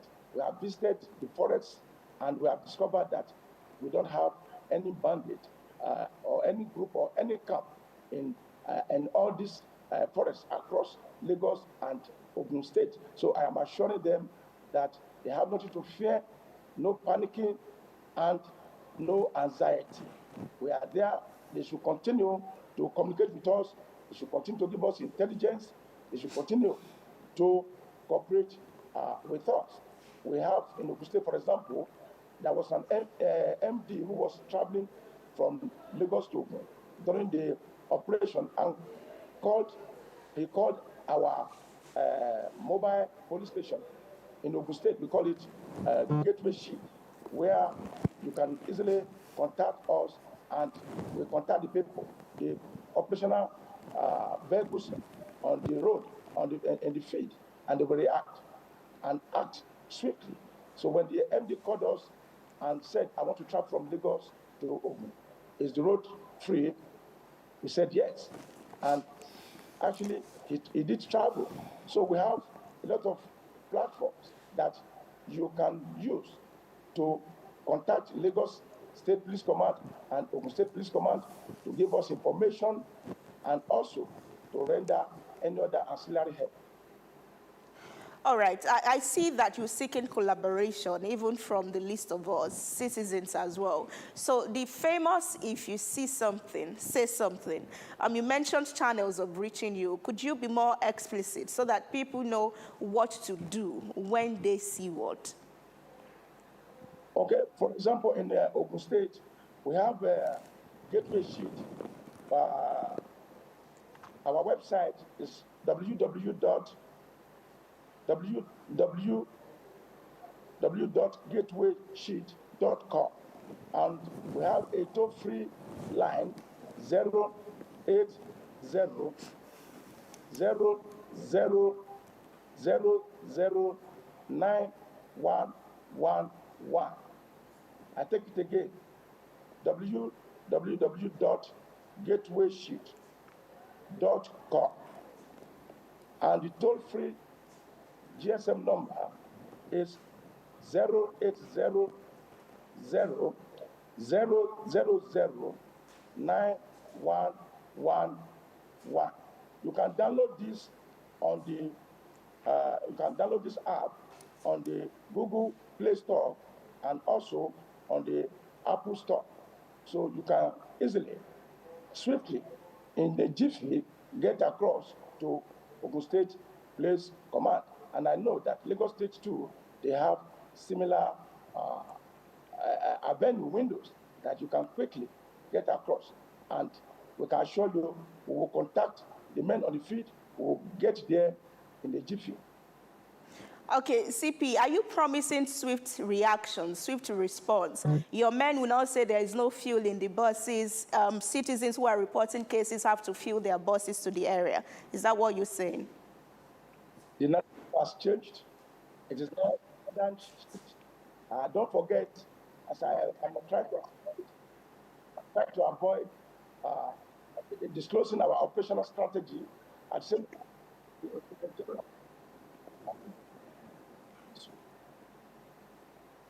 Provided what we need to also will come to the aid of the general public within the shortest time.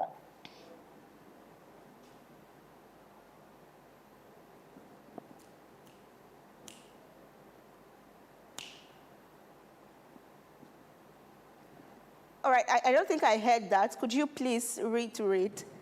I missed it. I think the sound wasn't at its best. Come again. CP, can you hear me, please?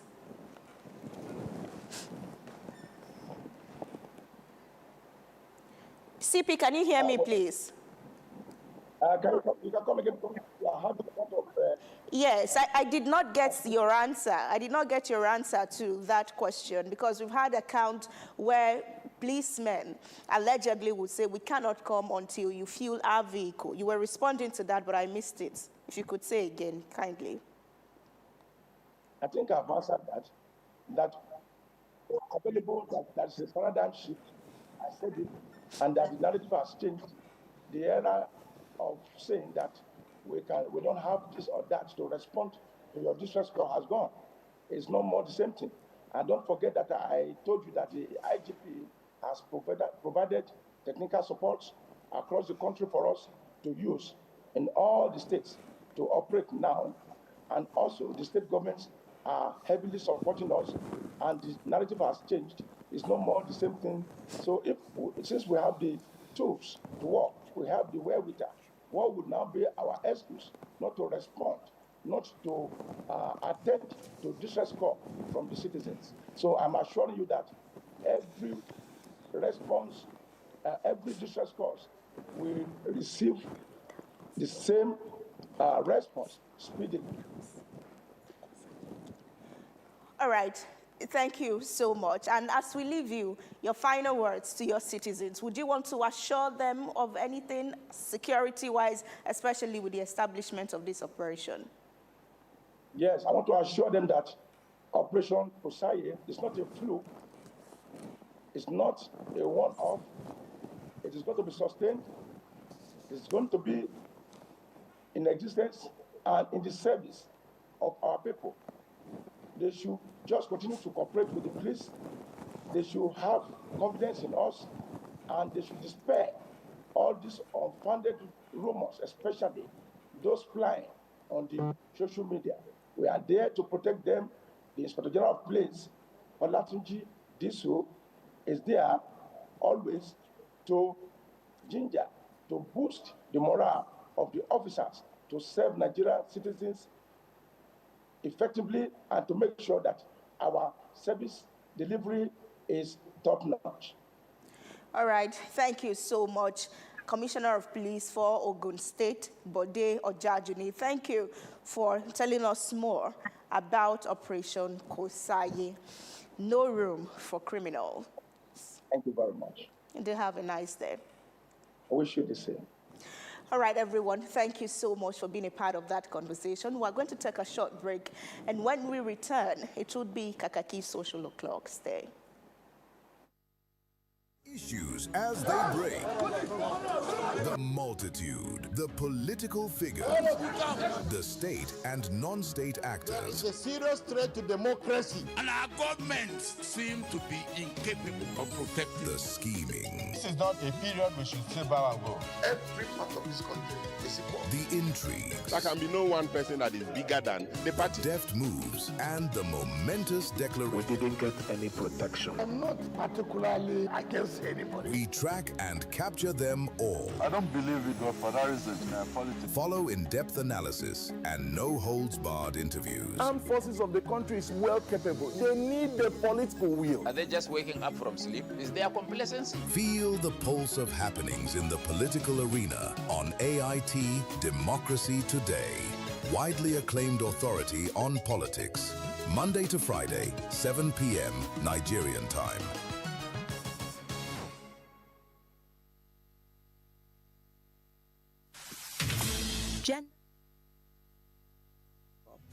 It's a bold policy literacy platform bridging the gap between decision makers and women across every sector. From parliament to politics, from leadership to governance, from peace to economy, development, human rights, from Nigeria to the rest of Africa, Gender Agenda amplifies voices too often excluded, ensuring every voice counts. Through compelling storytelling, social impact dialogue, thought-provoking documentaries, town halls that lean on data and research, we raise the bar. Gender Agenda, every Friday, 4:30 p.m. on AIT and on AIT's YouTube channel live. My name is Adora Sidney Jack, and this is Gender Agenda. Gender Agenda, women rising. Welcome to another wonderful Wednesday where the conversations are trending, the headlines are buzzing, and we've got all the stories you do not want to miss. This is Kakaaki Social, and I am Chidera Ezudoi. Welcome. Now, as Nigerians' political season heats up, NDC's Peter Obi is shifting the conversation from campaign to leadership. The presidential candidate says while filling his INEC nomination form, one question stood out. Have you ever been declared a person of unsound mind? Now, Obi says that question sparked a bigger reflection, asking whether Nigeria's leaders are truly showing the qualities of sound judgment amid insecurity, hunger, and corruption. He insists the nation's priority should be solving citizens' problems, not just politics. Now, over to you. What do you think? Should governance take priority over politics? Now, let's know in the comment section on YouTube at AIT Live. But before we take the comments on our YouTube channel, let's see what netizens are saying via social media on X. Now, this was Obi's tweet. But then Mr. Beast is saying, children and security personnel are being abducted into the bushes. Citizens cannot travel safely on our highways. Several millions of Nigerians are uncertain where their next meal will come from, and several billions are being siphoned frivolously. What should we do? And Emiribe Gloria says it's calling at INEC and says publish the academic certificates and credentials submitted by every candidate seeking elective office. And continuing, John Paul is saying, why shouldn't INEC, in the interest of ensuring that our leaders are exemplary in following the rules and to strengthen public confidence in our electoral process, publish the academic certificates and credentials submitted by every candidate seeking elective office? Because Obi's tweet was also emphasizing on the certificate of our leaders. And Leko says, a sound leader who has never stayed to his words. You vouched never to leave APGA. You left. You said you would remove subsidy from day one. Later, you said that you did not say so. Now, this is an attack coming at Obi. And MD is saying Obi was in PDP. There was crisis and he left. He joined Labour Party, another crisis, and he left again. Then he moved to ADC, crisis struck, and he left. And now he is in NDC, and there is already talk of crisis. At this rate, if Nigeria ever has crisis, God forbid, are we sure he won't run away? Well, let us continue. A major shakeup could be coming to Nigeria's education system, where the federal government is saying that and proposing to scrap separation between junior and senior secondary school, following reports that over 20 million pupils drop out before making it to senior secondary school level. Now, this reform aims to keep more children in school, improve learning outcomes, and also tackle the country's growing education crisis. Now, if this is approved, it could mark one of the biggest changes to Nigeria's basic education system in decades. Let's see how netizens are taking the story. Now, Victor says, so you guys think that that's the reason they drop out? Well, they see us who went to school and how we end up still doing menial jobs. And they are like, nah, let me just do the menial job now. And Duro Dulowa says, let them learn what will benefit the country at teenage age, like coding, programming, AI automation, 3D printer learning, digital marketing, data input, etc. Not cram lapo, that is cramming and pouring.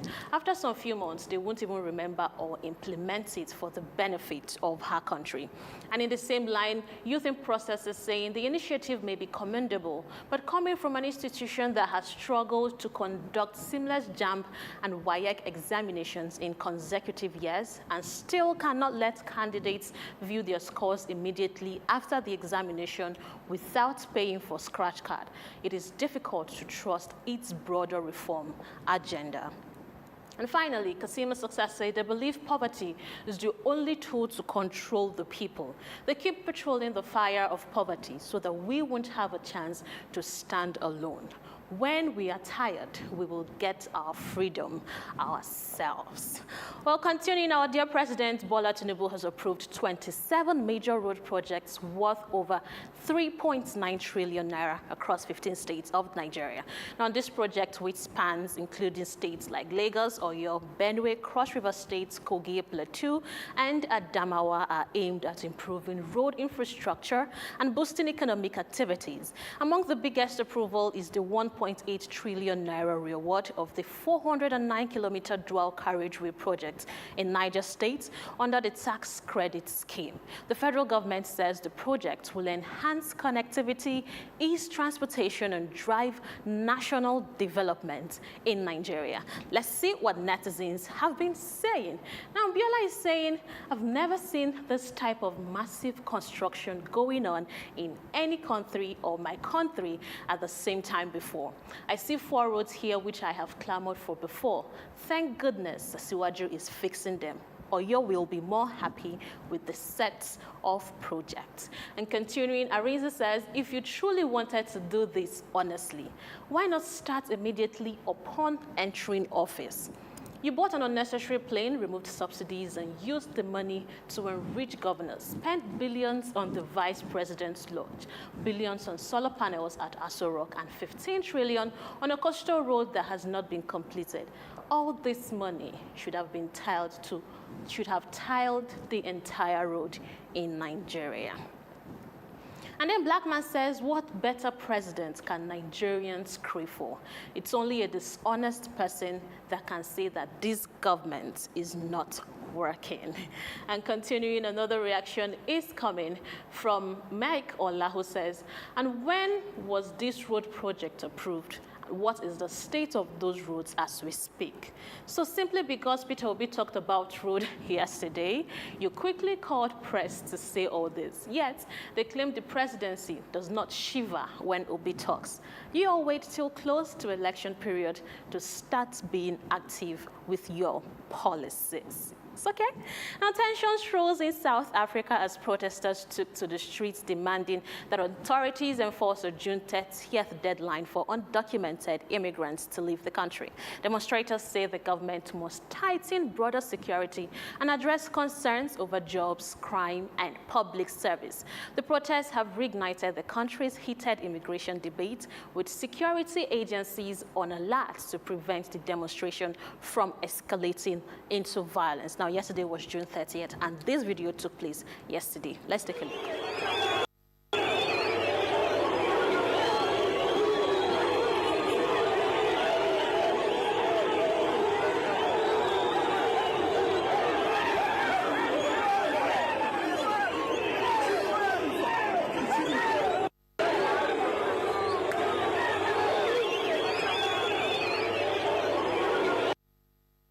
let's see how netizens are reacting to that. Now, Ishako says, what do they have that other African countries don't? If this continues, African nations should consider boycotting their products and scaling back diplomatic relations until there is a genuine commitment to protecting fellow Africans and promoting mutual respect, because enough is enough. After all, we are all Africans. And Matthew says Nigerians should fix a date on when their own citizens in Nigeria will be leaving our country. We need to reciprocate with equal measures. They say illegal immigrants, but they are obviously evicting everyone, both legal and illegal immigrants. Let's be swift in making it a reality.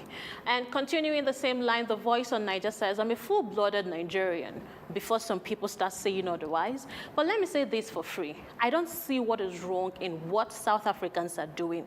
What I see wrong is the way and manner they are doing it. In their country, they can tell others to leave because it is their country. We Nigerians are not ready to fix our own country. We feel running away to other parts of the world is the only way to escape the problem we have in our country. Our politicians in power keep looting our resources and commonwealth, and what do? Nothing. I always say this, the Nigerians are one of the most powerful and hardworking people I know. But when it comes to fighting for our rights and important things to make our country better, we are the most lazy people on earth. And the final reaction in that story is from Gigi Wiza, who says, South Africa always put their country first. Not sure Nigeria can come out in numbers to put their own country first. For a nation to move forward, you need to put your country first. Now away from Nigeria, a major legal setback for President Donald Trump. The U.S. Supreme Court has rejected his bid to restrict birthright citizenship, ruling that children born on American soil remain entitled to U.S. citizenship under the Constitution. The landmark 6-3 decision upholds the long-standing interpretation of the 14th Amendment and deals a significant blow to Trump's immigration agenda. Let's see how netizens are saying to this refusal. Now, Ivory says the world just wants everyone back in their country, which is not fair. But should this be a bad movement or a good one? Because most Nigerians out there who support the bad system and corrupt Nigerians out there, they are forced to come back. It go shock their papa. And continuing in the same line, Wibaka says the Constitution doesn't change because a president wants it to. That is how democracy is supposed to work. Love him or hate him, this is another reminder that no president is above Constitution. Checks and balances exist for a reason. Executive power has limits. And I think this is the final reaction from Abdullahi, who says, Nigerian Supreme Court have never rejected presidential demands, no matter how bad it affects the country. Kudos to the U.S. Supreme Justice for standing firmly to their status and protecting the rule of the law. Okay, one more reaction round.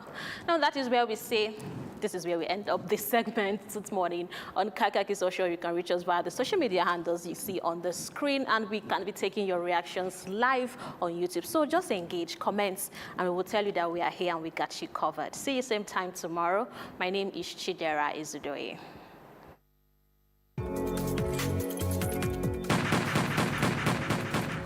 Nigeria has survived everything, not because we are lucky, but because in the hardest moment, when the news breaks and the grief is raw, someone somewhere makes a choice. To confirm before spreading panic, to empathize rather than assign blame, to hold when everything inside said, poof. For terrorism, it's not only the attack that sparks our outrage.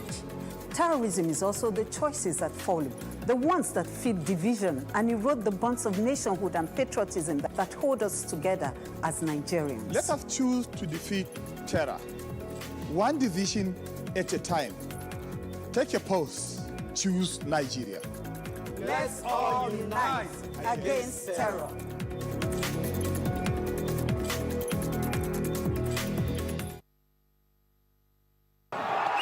The FIFA World Cup 2026 is here. Watch all 104 matches live on Star Times, from the opening match to the final showdown. And this time, it's not just watching, it's watch and win. Subscribe or buy a Star Times decoder and stand a chance to win the 10 million naira grand prize, plus many exciting prizes nationwide with subscription packages starting from just 4,000 naira. Recharge now via Star Times app or visit any Star Times office or dealer outlet near you. Star Times. Enjoy digital life. True strength. What defines it? The brilliance of a player?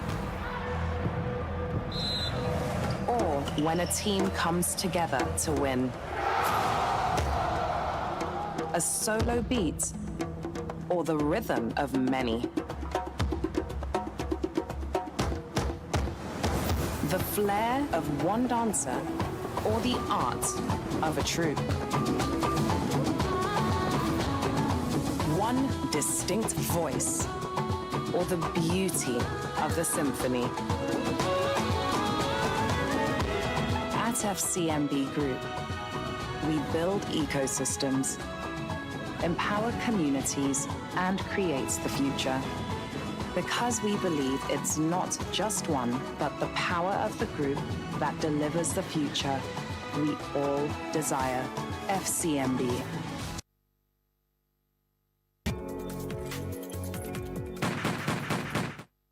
Conversations that matter most are stepping into the spotlight like never before. Political platform, the hard-hitting, no-holds-barred program you have trusted on Ray Power Radio is making a powerful move to television.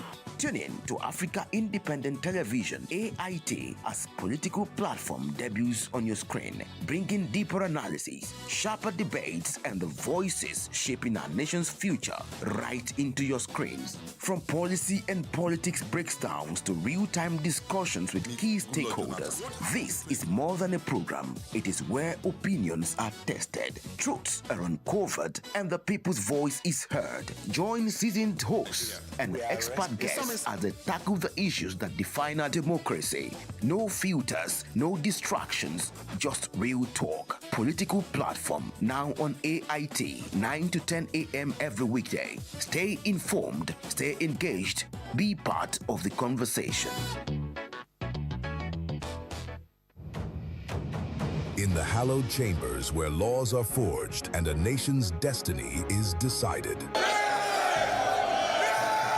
This is your parliamentary program inside the parliament on AIT. Voices rise, opinions clash, debates ignite. We cannot be apologetic in the discharge of our constitutional duties as lawmakers of the Federal Republic of Nigeria. The burden of proving that the elections have been conducted peacefully and in accordance with law must shift to INEC. From the Senate to the House of Representatives, this is where policies are tested, laws are crafted, and authority is held to account. We spoke to some lawmakers on their opinions of the document presented by the president. Every motion, every argument carries the hopes of millions. We need more hospitals, more health clinics in communities so that they can effectively take care of the primary health need of our people. The questions are tough. The exchanges are intense. Mr. President, you can have your way, but I will have my say. You can use the gavel, and I will use my voice. And those who want the proviso are 55 in number. And so the proviso says,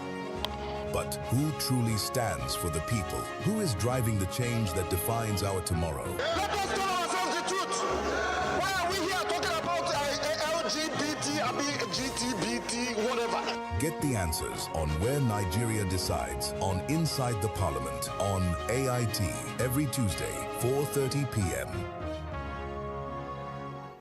In today's global economy, information is everywhere, but insight is rare. Because of the high rate of fuel, the cost of commodities, cost of everything in this country is high. This is unacceptable because Nigerians cannot be made to suffer every time. So, where do you turn for clarity?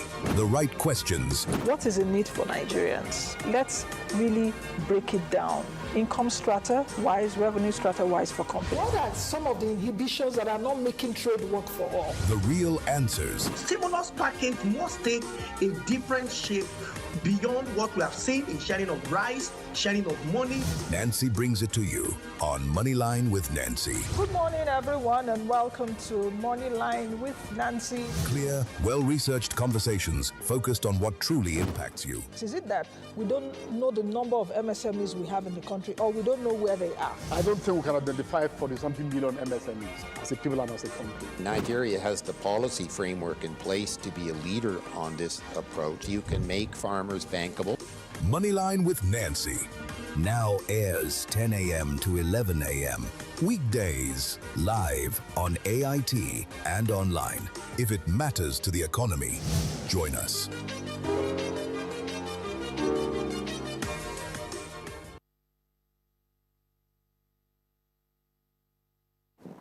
All right, welcome back to the studio again. At this time, we're looking at costs of eating healthily in Nigeria. This is because the national average cost of a healthy diet rose by 3.12% month on month to 1,589 per adult per day in April from 1,514 naira per adult per day in March 2026. Now, this data is put out there by the National Bureau of Statistics, NBS, this week in its Cost of Healthy Diet Report for April 2026, noting that the increase was driven by rising costs and prices across all food groups except starchy staples. I want to make sense of this. I want to look at what it will cost an average Nigerian now to eat decently, if we have to say that. So we're looking at cost of eating healthy through the lenses of Dr. Aliyu Elias, who is an economist. Good morning, Doctor, and welcome to Kakaaki, the African Voice. Good morning, and thank you for having me. All right. So we're expecting a dietitian on this program this morning, but he couldn't join us in the studio. Right. So we'll look at what it means to have a healthy diet through your perspective. Right. I think as rightly put it by the NBS, Nigerian Bureau of Statistics, I think they still remain the number one data in terms of economic data. As they put it rightly, it shows that, yes, it's getting much more difficult to eat healthy. On average, it's about 1,500 to eat healthy. But beyond that, you have to look at those classes of also food. When you say eating healthy, that simply means that when you eat what is actually good for your body, the one that appear more cheaper happen to be starchy food. And if you look at the statistics as well, the one that actually appear to be much more expensive appear to be those of animal-related food, like egg. If you look at cost of egg now, it's around 250 to 300, which a crate is around 6,000 to 7,000. And if you also look at the kilo of meat, it's around 6,000 naira. A kilo of fish around 5,000 naira. So, and that meat is not even, is beef, not even goat meat. Yeah. To look at that. So if you look at them they appear very, very expensive. But what are the underlying factors that make all these things to be expensive? Right? As an economist, you have to look at the inflation very well. And when we're talking about inflation also, you now bring it down to food inflation. So food inflation is about 16.93%. Why the headline is around 15.9 as well. So if you look at it very well, the major problem we are having now is about food inflation. And when we also talk about food inflation, you have to dip it down. Before we rebase our economy, the inflation basket, food used to be around 51.8%. But now, after the rebasing, it's now 40.1%. That simply means that food, in fact, there's another component that talks about restaurant and accommodation. That talks about 12%. So food generally is about 52%. So when you're talking about inflation, the major driver, the major food inflation weight is food. It's about 52%. So what is our problem that made our food becomes much more challenging? The first one you have to look at it is farmers. Farmers need to produce before we can actually eat, because most of the things farmers are actually using, some of them are even from abroad, the machinery and what have you. And if you look at our forex, it's not helping. Importation is pretty difficult. Bringing it down to Nigeria as it were, you also have to look at the issue of supply chain. Yes, I could produce very easy. I could actually rear a cow, a ram in Kebbi, in Samfara. But how about transporting it to the next, states where they will consume it? That's where the problem actually lies. So our major problem is cost of what? Energy, supply chain problem, and even insecurity to add to that. So if we have a popular definition, describe a healthy diet as an eating pattern that provides your body with the essential nutrients, vitamins and minerals it needs to function optimally. Would you say you are okay with that definition? Well, the fact remains that, you know, an average Nigerian, that's another question. Does he really want to eat healthy or you want to eat? That's another thing that you need to look at. So for me, I don't even see that as a proper definition of healthy food, because the definition could be subjective. Eating healthy to someone in Zamfara may be different from somebody in Lagos. So it could be also, you know, based on what the area or the environment actually thinks is healthy food. Perhaps, you know, in Nigeria we have different soup. So my soup and your soup may not be the same thing. Yeah. So that's how we actually. But if you look at it averagely, how much is average Nigerian expended on food? That's what will determine if you actually eat healthy. The first thing is that for Nigeria, about 60 to 65% of our income goes into food consumption. Well, let's compare. If you compare it to other African countries like South Africa, you only use like 15 to 20%. Like UK, you're looking at 10%. America, you're looking at 13%. Let's even look at the one that is like Nigeria in terms of population, that is more than Nigerian population. It's about 35%. So if I'm trading off 65% of my income, monthly income, to food, so what will I use for health?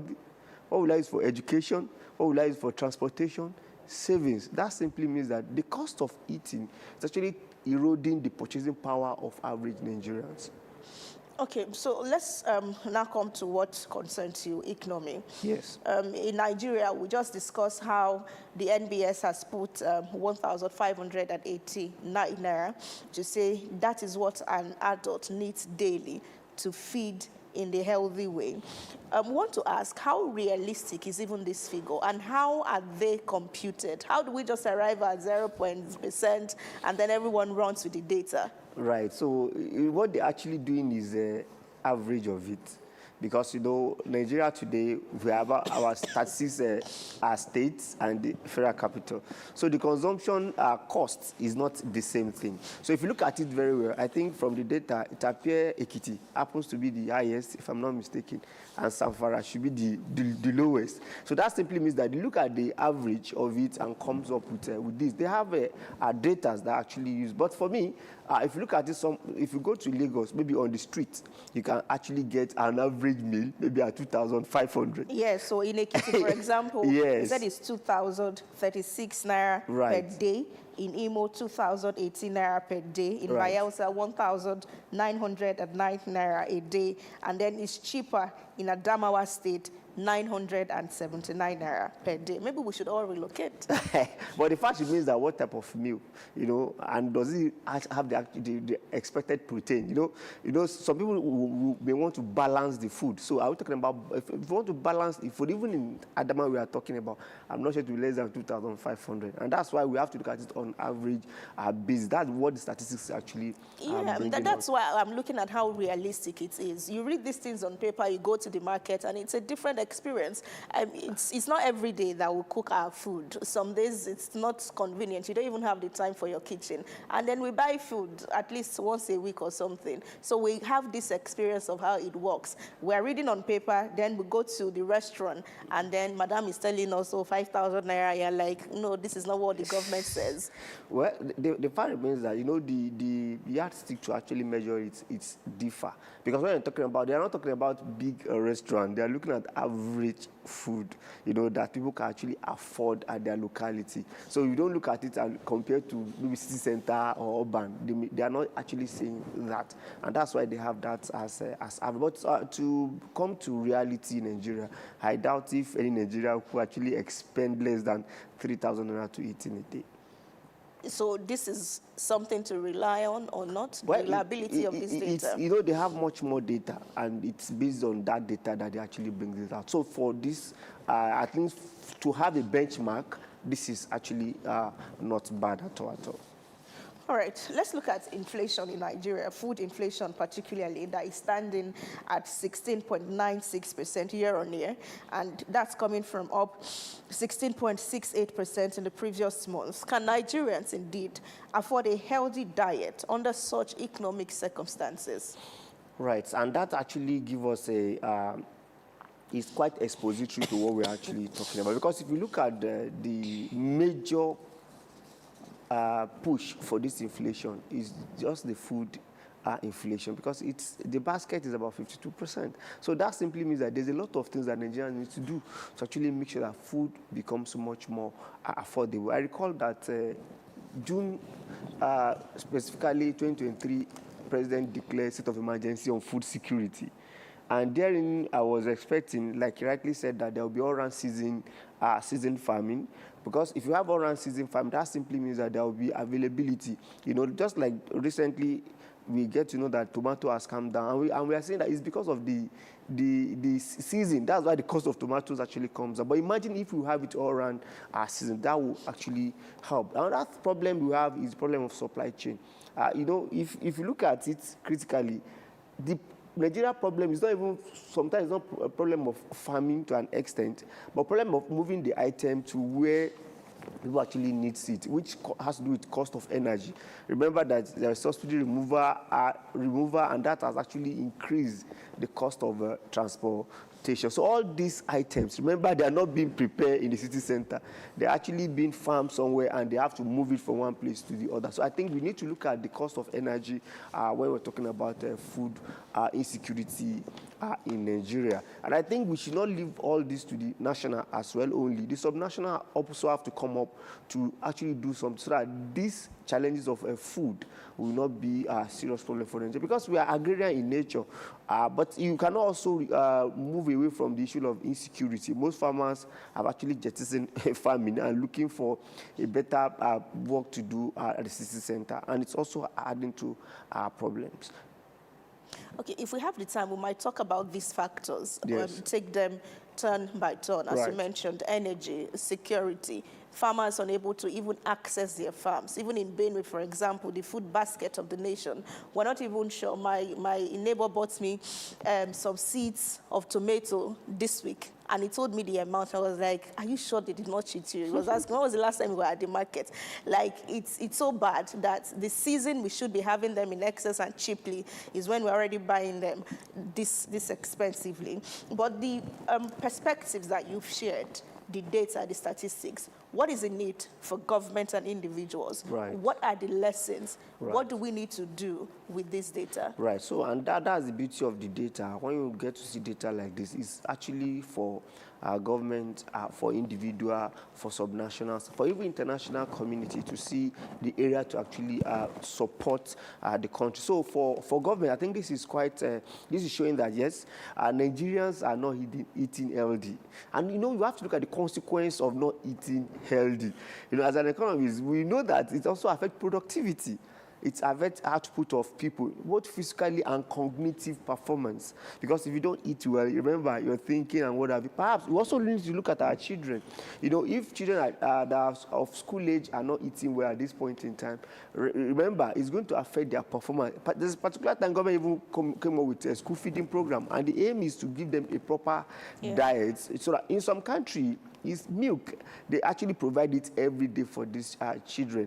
And that's why when they say the major area that we're having issue is the animal, you know, side food that we consume from animals, like the milk and whatever. So that's why it brings problems. So this actually creates, you know, a roadmap for federal government to know where to invest more to provide more available food for Nigeria. And for individuals, it also shows that, yes, this is where your money is actually going. You should also eat healthy so that at least you can be fine and your cognitive performance, both for adults and children, will actually work well. But I can tell you, if a nation, people in a nation are not eating well, it's going to affect the output of such nation. And then in turn, it tells on the productivity of the country. Even all what we want, you know, people beyond physical performance that we could say, yes, food will have direct impact on, even the cognitive performance as well. It will have impact on it negatively. Okay, we're still talking the cost of healthy diet with Dr.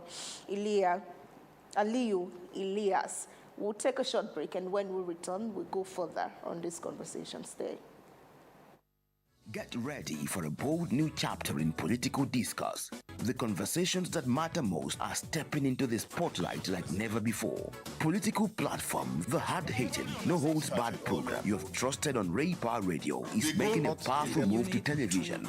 Tune in to Africa Independent Television, AIT, as political platform debuts on your screen, bringing deeper analysis, sharper debates, and the voices shaping our nation's future right into your screens. From policy and politics breakdowns to real-time discussions with key stakeholders, this is more than a program. It is where opinions are tested, truths are uncovered, and the people's voice is heard. Join seasoned hosts and expert guests as they tackle the issues that define our democracy.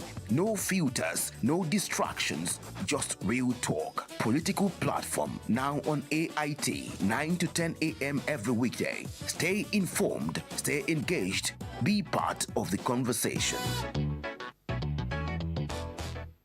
People, politics, and power brings context and clarity to issues and events in governance, democracy, and development. On People, Politics, and Power, we feature people who shape the events and define the issues. A lot of the agencies are still struggling with implementation of freedom of information. The government should come. We need Nigeria to work. We examine the interplay and interaction of politics with power and their impact on policies and the people. It's about getting the system to deliver the kind of electoral outcome that people will be happy with. People, Politics, and Power with Imoni Amarere. Will low-performing agencies be held to account? Or will the numbers fade after the headlines? At 1 p.m. every Monday and Friday on AIT.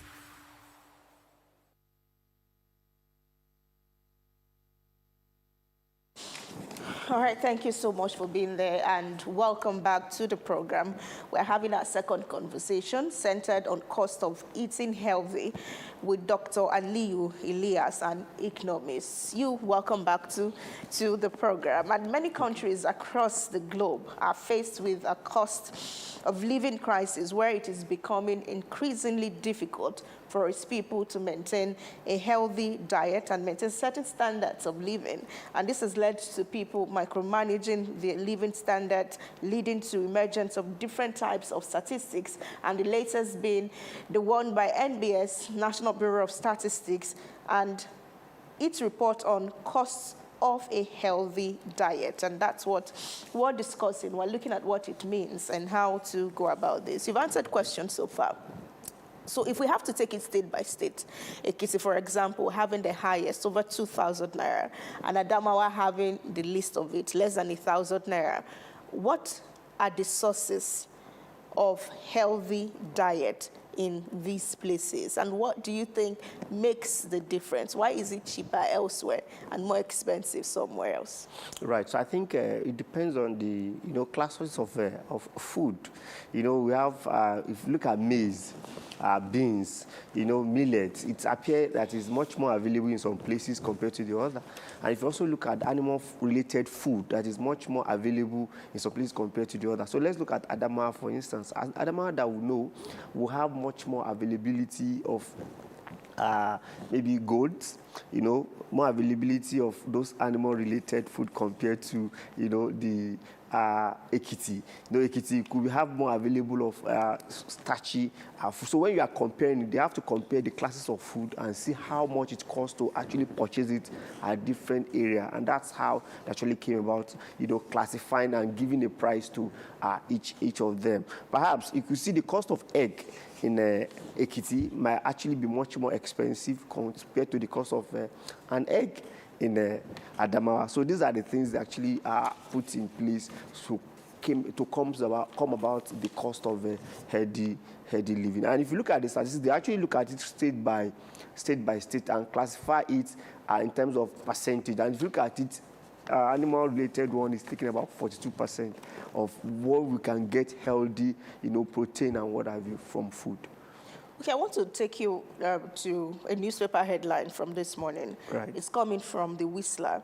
It says this morning, gas flaring drained 17 trillion naira from Nigeria's economy.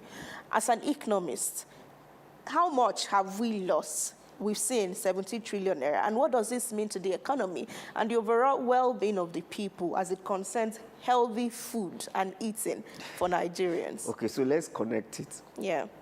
Remember that CNG, it said that it's coming to actually relieve us in terms of cost of transportation.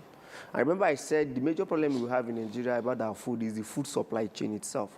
So imagine if this gas that is flaring are being converted appropriately to this CNG as expected, and CNG now becoming like a brick and mortar, and you can get it in any stations.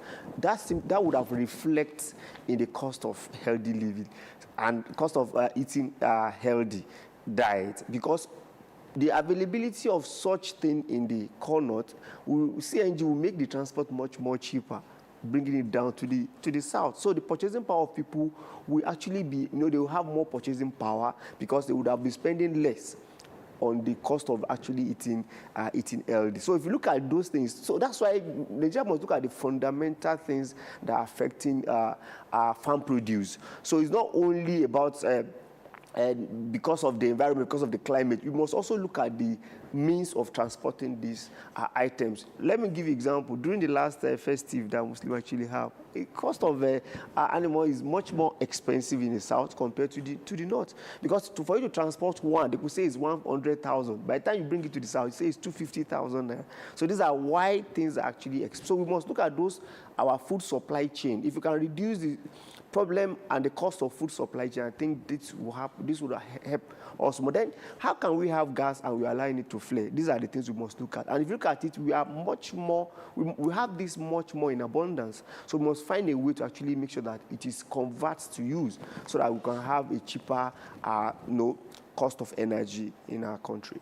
Right. I'm still with that paper. Also looking at the riders. I see First Rider says 37.6 billion cubic meters wasted in 5 years. It also talked about how 46 years of missed deadlines expose weak enforcement failure. We looked at this paper while we reviewed headlines this morning. But as an economist, I think it's beneficial to us and our viewers to speak further to it. If you look at the graphics that they put out there, the year-by-year financial drain from 2021 to 2025. It says Nigeria's gas flaring losses keep climbing. And gas fled is the one in blue, and then financial losses, the red, of course, is there. See how it has been depreciating from 2025 spark. It says traced an 8% rise in oil production, showing a lack of improved efficiency. Lack of efficiency. Whose business is that? It's purely a federal government business to make sure that the efficiency is there. And that's the problem we have in Nigeria.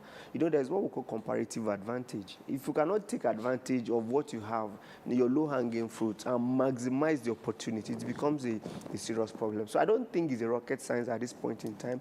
Over time, we've been clamoring for it. And this time around, we have seen that, yes, government has even tried to convert these things to CNG, but they need to do more. They need to do more to make sure that it actually show positivity in our economy. Let me give you a good example. Those that convert their car, if you are able to buy CNG just two days in a week, it will have saved you about 30,000 naira. So if you look at that very well, if that is available, it would have helped our purchasing power. But we keep on relying on selling of our crude oil and, look at other areas like PMS compared to make sure gas is available. Look at the cost of cooking gas now. Look at the cost of actually household, that the amount household is actually expanding. So it becomes a problem. And Nigeria must actually be much more domestic interested. How do I mean? If you look at the Nigerian OPEC, for me, I'm of the opinion that Nigeria should even go out of OPEC. Because we had a professor last week, Professor Ife, who was saying the same thing as you're saying, right. That OPEC, yes. Nigeria has to leave OPEC. It's becoming a bottleneck. You can see most countries, UAE and one other country, Iran, they're trying to move out of it because it's going to be a problem for us in future. How? Our demand, the domestic demand itself is actually even taking over the OPEC quota. And it's also affecting us domestically. When you are waiting for OPEC to decide for you, and you cannot produce at a cost that Nigerian can actually afford, it becomes a problem. So even you will not be able to service your refinery locally before you can say you can even, take it. So if you need maybe 2.5 million, and OPEC is telling you that you must do 1.4, so what will you do? So I think it's time now that we should rethink that area and make sure that maybe we should be out of OPEC. That would have given us more stability, we can have more control of our oil sector more. But belonging to OPEC, yes, do the gains not outweigh the disadvantages? Do we rush out? Are there no gains that we have to stay for? Before now, yes, but now the gain is not there anymore. Because, before then, they used it to control the global price, right? That's the aim now. But you cannot look at the global conditionalities. And if you look at most countries in OPEC, maybe Saudi Arabia and what have you, domestically they are enjoying it. But for us that are susceptible to global, shock, global change. Look at what happened at Strait of Hormuz. It affects our economy. It makes our price to jack up. But if we are not part of OPEC, we wouldn't have much, effect to that extent. Let's talk about GMOs. Yes. Is this an option out of this? Out of cost of living? No, not an option at all. Not an genetically modify. No. It's not an option because there must be a proper research about it. It also has its own negativity. If you go to some advanced country, they even label it. They'll say this is GMO, this is organic. You have to actually choose from it. And if you look at the nutrients, and the bringing together of those food that are GMO, you know that yes, it's not actually natural. Perhaps we are an agrarian country, so why do we have to rely on GMO food? I don't think it's the way out. If up to now, I don't think it's still accepted in our country to an extent. I'm sure they say they are doing research on most of them, but it's not accepted. And they are not even the same in terms of taste, in terms of nutrients, because we're talking about eating healthy. Yeah. And if you want to eat healthy and you think GMO will give you what actually, I don't think so. We are natural people who believe in eating the normal. But want to save costs because of inflation. Well, saving costs at the expense of your health, it's nothing to actually compare. They are two different things.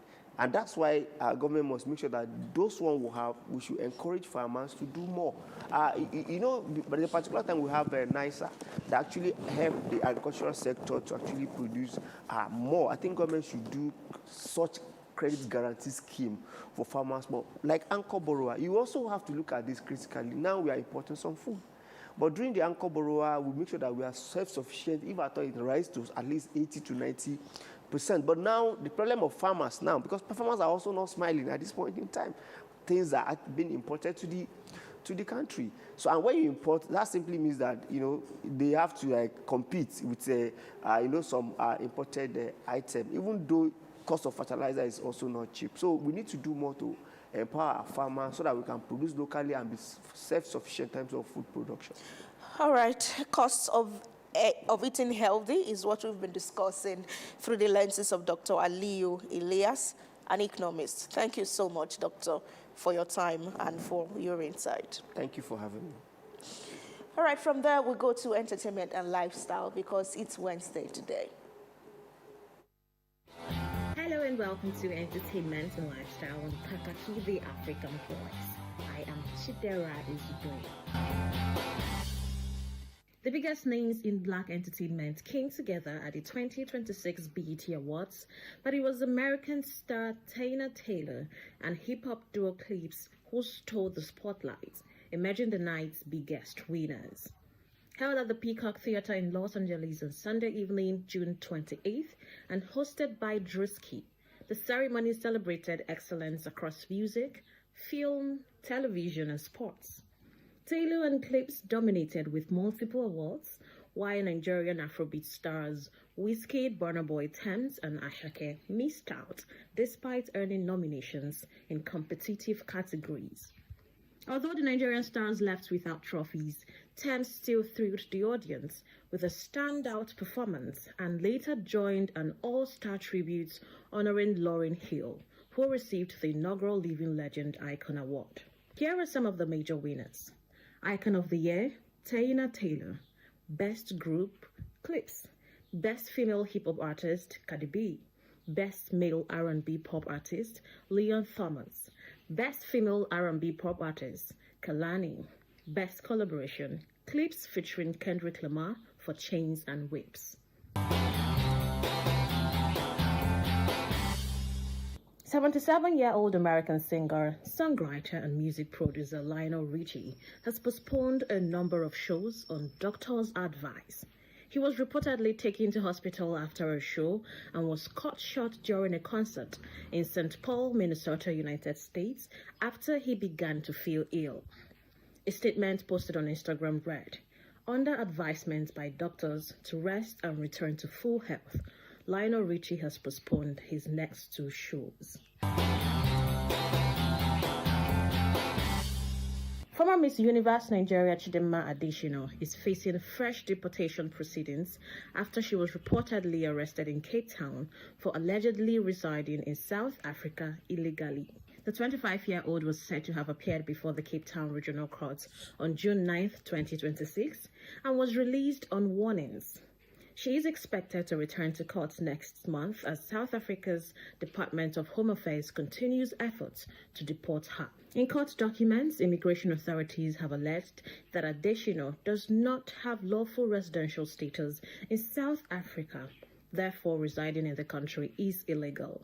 Adesina's nationality has been under public scrutiny since she withdrew from the Miss South Africa 2024 beauty pageant amid controversy over her citizenship. She later represented Nigeria and won the Miss Universe Nigeria 2024 title. The court has ordered her to remain at her current address and notify immigration authorities of any changes to her residence, employment, or travel arrangement pending her next court appearance. And finally, a quite disturbing video of Nollywood actor Hanks Anuko surfaced online over the weekend. He was spotted roaming the streets of Abuja and appeared tipsy from alcohol consumption, which has left admirers of the ace actor raise concern about his mental well-being. On Saturday, a viral video showed him lying by the roadside in Wusetu area of the FCT Abuja and talking to himself while holding a disposable cup. The 64-year-old actor had a couple of times denied being mentally unstable, as being speculated by social media trolls. And that's all we have for you on the segment this Wednesday morning. I am Chidera Izudoi. Thank you so much, and that's Kakaaki, the African Voice, this Wednesday morning. Thank you so much for being a part of it. Onosho Rena Obozege, Rena OBO, everywhere on social media. The program will continue tomorrow, but up next at 9 a.m. on AIT, Ray Power is Political Platform. Stay with us, and bye from me. Bye.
Nineteen-year-old Hussein Abdurrahman comes to this butcher shop every day to buy 8 to 10 kilograms of meat for Mogadishu's stray animals. He is such a kind person. It's wonderful to show compassion and kindness to those who cannot afford it. He deserves support for this initiative.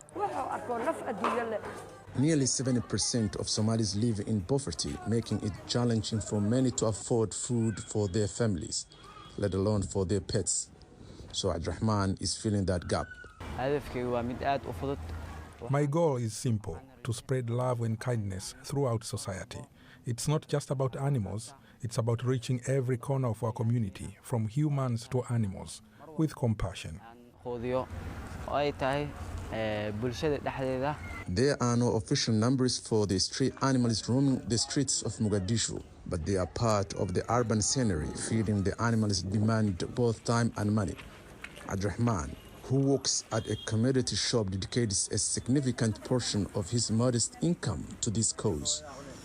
He learned his compassion from his grandfather, who also fed stray animals.